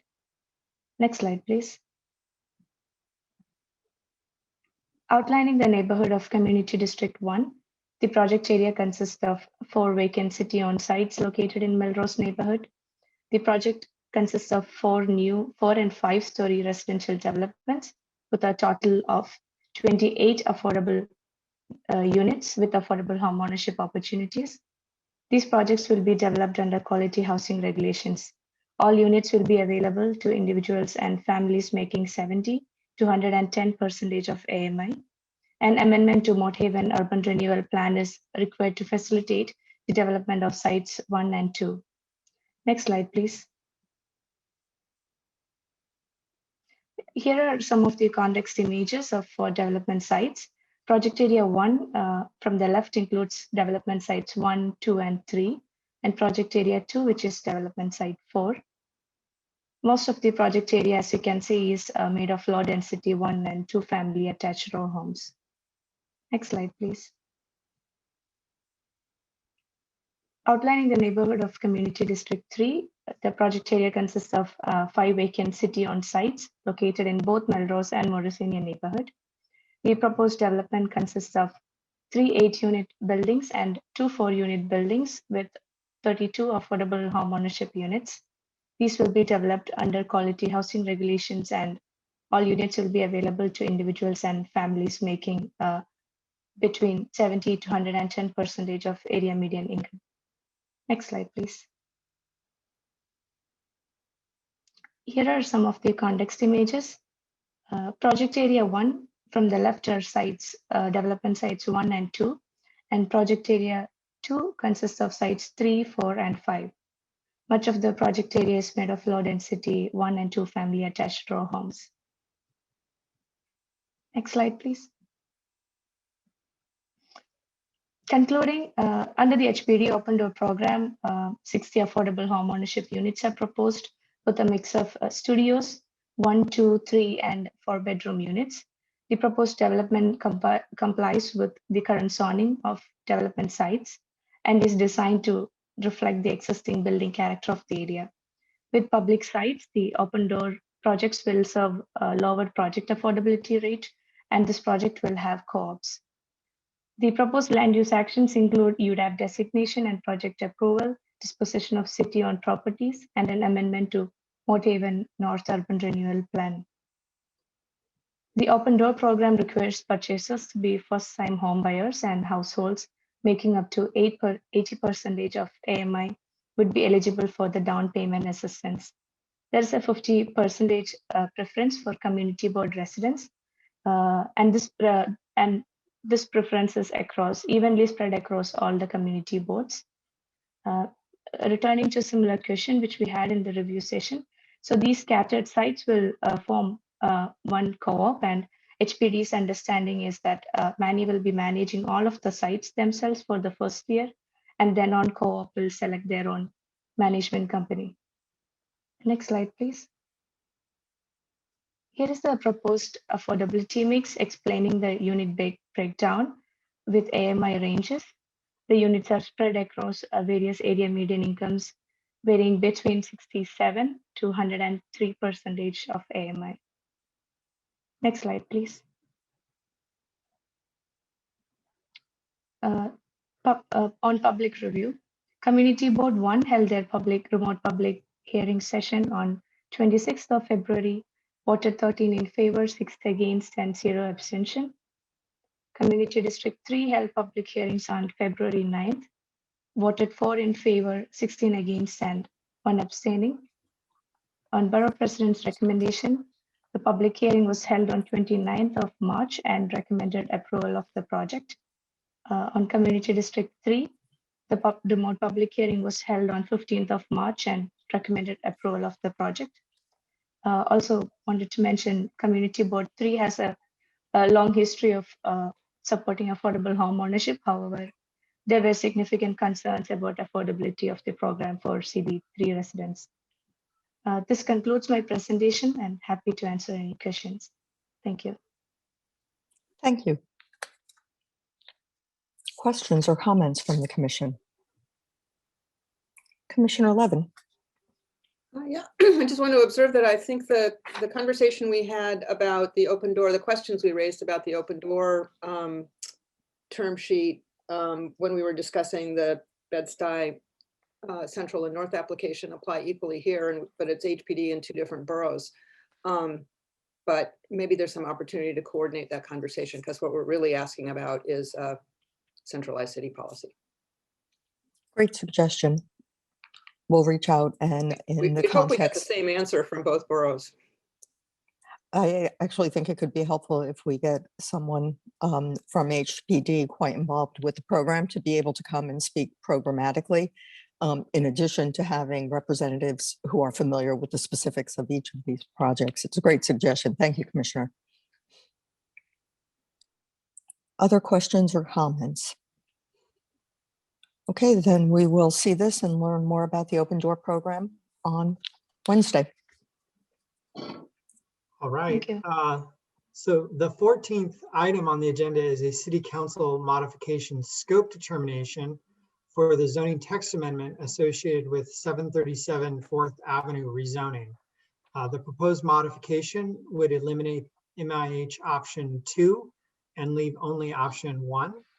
Staff believe that this modification is within scope. And so I would ask the commissioners for approval to send the scope determination letter to the City Council. All in favor, please say yay. Aye. Aye. Opposed? Okay, thank you. We will send the letter. Okay, moving on to future votes. Staff have prepared reports for consideration on April 7th, 2021 for the following: 431 Concord Avenue. Here, let me move my window so I can see if anybody raises their hand. Arthur Avenue Hotel rezoning, 97 West 169th Street. The Acme Smoked Fish Gem Street rezoning, which I will note, we have a copy, a revised version of the report, which we will be sending to the commission shortly. Apologies that that was not in your package this weekend. 86 Fleet Place, the Harriet and Thomas Truesdale House, 6819 Woodhaven Boulevard rezoning, and then also scheduled for vote on April 7th are 957 Ionia Avenue and 569 Tot Hill Road. Both are Staten Island special district actions. So for post-hearing follow-ups, we have 261 Walton Avenue. There was a memo in your package. If there are any further questions or concerns about that, we can staff on hand to talk about it? Okay. Oh, wait. Yeah. Commissioner Ortiz, I saw your hand raised. Yes, I was pushing. So could you just summarize quickly the findings for the public record, you know, from the memo? I am going to ask, yeah, Carol can talk to that, speak to that. Hi, Commissioner. Yes, there were, I would say, several basic findings. One is that the site, when it was initially rezoned, was rezoned. The area was rezoned with several goals in mind, including the goals of attracting housing as well as revitalizing the industrial area, and attracting supermarkets was called out as one. There was a letter provided to the commission about a letter of intent from a grocery store. So that was one point. The other point was that the existing zoning does permit retail uses such as the retail that's being proposed. And then, and so there's not really a major change there.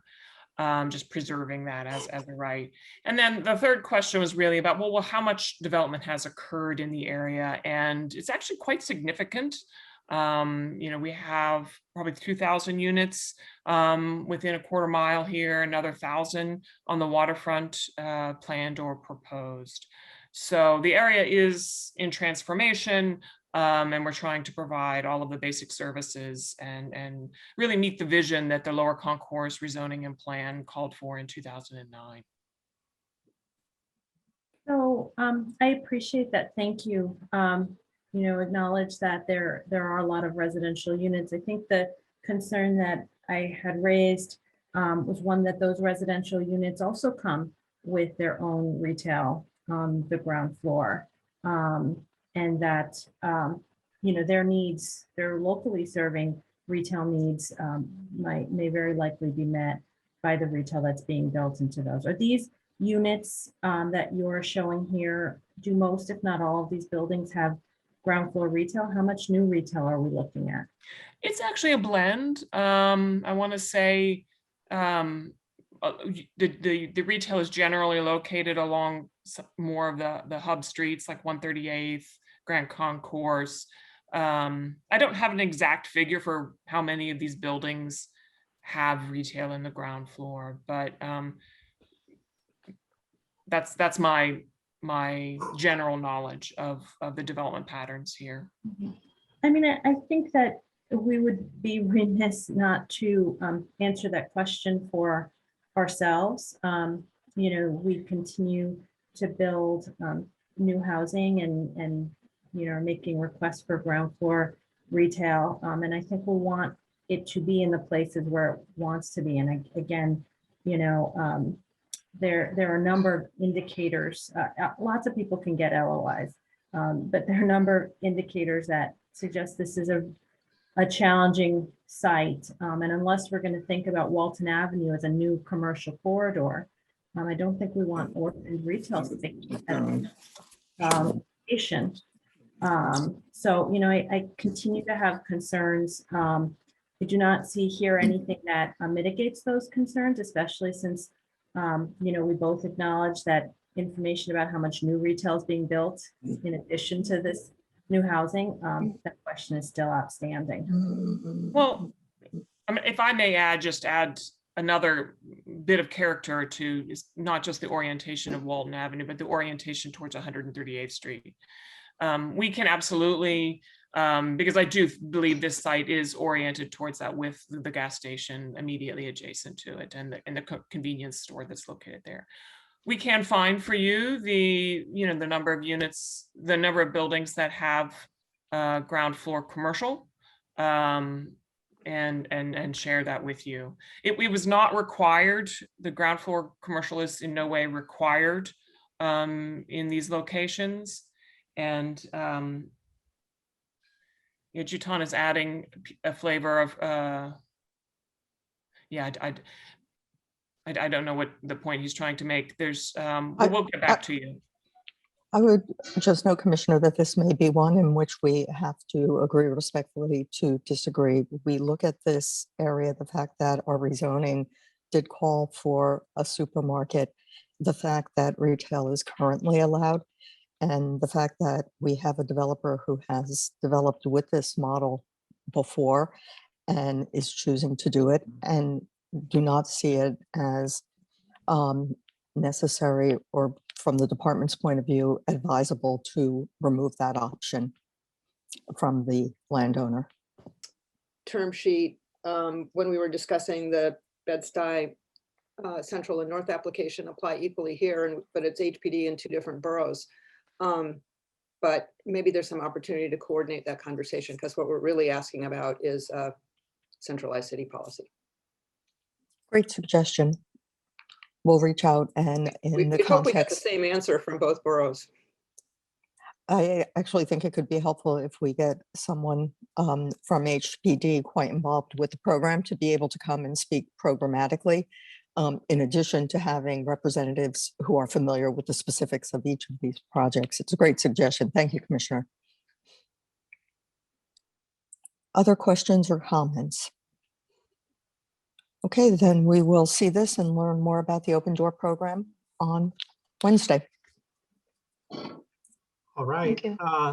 So the 14th item on the agenda is a city council modification scope determination for the zoning text amendment associated with 737 4th Avenue rezoning.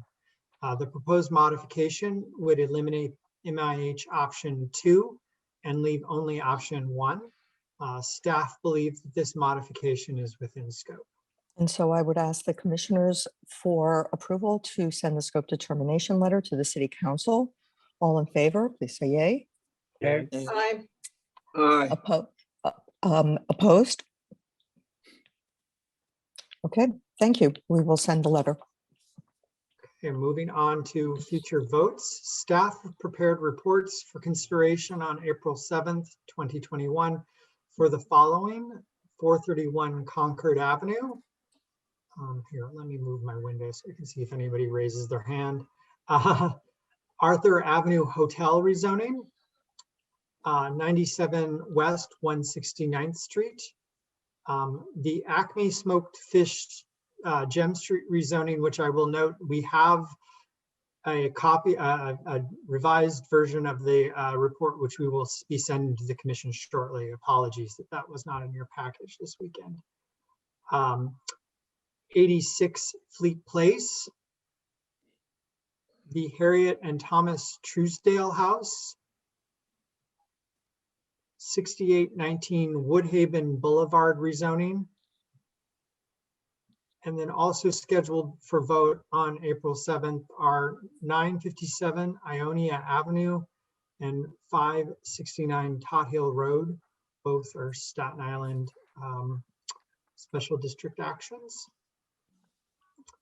So for post-hearing follow-ups, we have 261 Walton Avenue. There was a memo in your package. If there are any further questions or concerns about that, we can staff on hand to talk about it. Okay. Oh, wait. Yeah. Commissioner Ortiz, I saw your hand raised. Yes, I was pushing.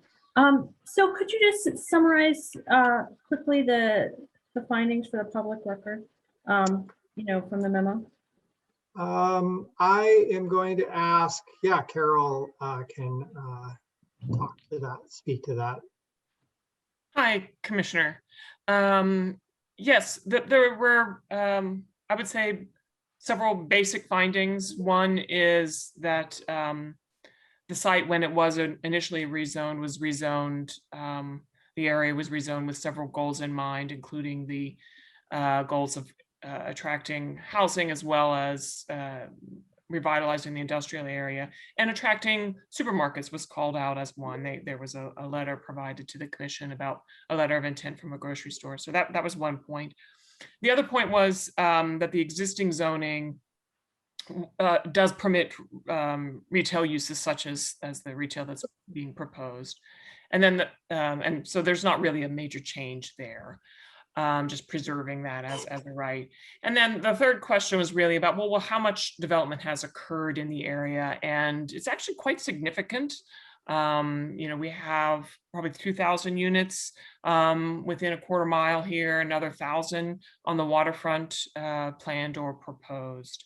So the area is in transformation, and we're trying to provide all of the basic services and really meet the vision that the Lower Concourse rezoning and plan called for in 2009. So I appreciate that. Thank you. Acknowledge that there are a lot of residential units. I think the concern that I had raised was one that those residential units also come with their own retail on the ground floor. And that, their needs, their locally serving retail needs may very likely be met by the retail that's being built into those. Are these units that you're showing here, do most, if not all of these buildings have ground floor retail? How much new retail are we looking at? It's actually a blend. I want to say the retail is generally located along more of the hub streets like 138th, Grand Concourse. I don't have an exact figure for how many of these buildings have retail in the ground floor, but that's my general knowledge of the development patterns here. I mean, I think that we would be remiss not to answer that question for ourselves. We continue to build new housing and making requests for ground floor retail. And I think we'll want it to be in the places where it wants to be. And again, there are a number of indicators. Lots of people can get LOIs, but there are a number of indicators that suggest this is a challenging site. And unless we're going to think about Walton Avenue as a new commercial corridor, I don't think we want orphaned retail space location. So, I continue to have concerns. I do not see here anything that mitigates those concerns, especially since we both acknowledge that information about how much new retail is being built in addition to this new housing, that question is still outstanding. Well, if I may add another bit of character to not just the orientation of Walton Avenue, but the orientation towards 138th Street. We can absolutely, because I do believe this site is oriented towards that with the gas station immediately adjacent to it and the convenience store that's located there. We can find for you the number of units, the number of buildings that have ground floor commercial, and share that with you. It was not required. The ground floor commercial is in no way required in these locations. And Jutan is adding a flavor of, I don't know what the point he's trying to make. There's, we'll get back to you. I would just note, Commissioner, that this may be one in which we have to agree respectfully to disagree. We look at this area, the fact that our rezoning did call for a supermarket, the fact that retail is currently allowed, and the fact that we have a developer who has developed with this model before and is choosing to do it, and do not see it as necessary, or from the department's point of view, advisable to remove that option from the landowner.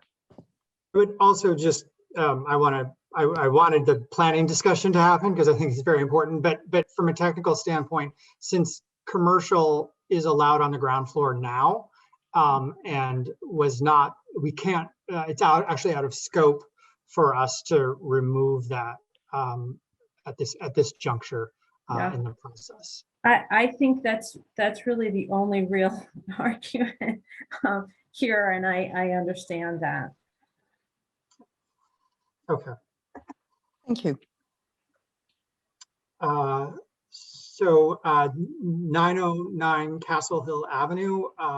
Also, I would say that the applicant is preparing some further images that were requested, and those will be shared with the commission prior to the vote. So if there's any further I see questions- Commissioner Medin's hand is up. I had a question about the prior to projects. I just heard you say that on this one, that the additional images will be provided. Are they intending on doing that as well for Concord and for the Walton Avenue site? I believe that was passed along. Yes, that yes. was done, Ryan, you're right. Okay, so we'll be having some I additional. just need to know what that feel and look is going to be on the Walton Avenue site, specifically on the major D, and that people traipse through there every day. And to prove my point, I went back to that spot and I drove by. There are people walking by there all the time. So I am very concerned about that major Deegan facade and exposure back to the building and how you get in and out, if at all, and what that feel is going to be back there. And on Concord, you know, the issue was what the back of the building will look like towards the park. So if they're making those available for the vote, I appreciate that. Commissioner, just to be clear that with respect to Concord Avenue, that is on for a vote on Wednesday. With respect to Walton Avenue, we still have time on the calendar, and so that can come back to a subsequent review session. Thank you for that clarification. I couldn't recall which was which. I was texting Ryan at the same time trying to get that clarification. Oh. Thank you for that. I'll check my text. Ryan, thank you. So moving on for 3002 Newtown Avenue. They're here, in this case, we do have a revised rendering. If I could ask the production, there we go. So there was a request for revised rendering, which we did not get in time to put in the package, but we thought we'd share it here. I also noted that Commissioner Bernie's hand was raised before the image was put up on screen. No, it was on this one, Chair. Yeah, thank you, Ryan. I just, I think this is a significant improvement actually on what they've done before. So I'd just like you to thank the applicant on my behalf for this. Sure. We'll pass that along. And also to thank you, Commissioner, for constantly keeping the issue of design in mind. Okay. And also on for post-hearing 606 Neptune Avenue, if there are any further questions on that item. And 300 Huntington Street, if there are any further questions, I believe we have staff and discuss that as well. I'm seeing shaking heads. And now It's not because of the length of the meeting. Yeah, okay. And that is all that is on our agenda. Great. And so I look forward to seeing you on Wednesday for the 4 public hearings, which we anticipate will be relatively brief. Hope you can get out and enjoy the rest of the day. Bye. Thank you. Bye-bye. Bye.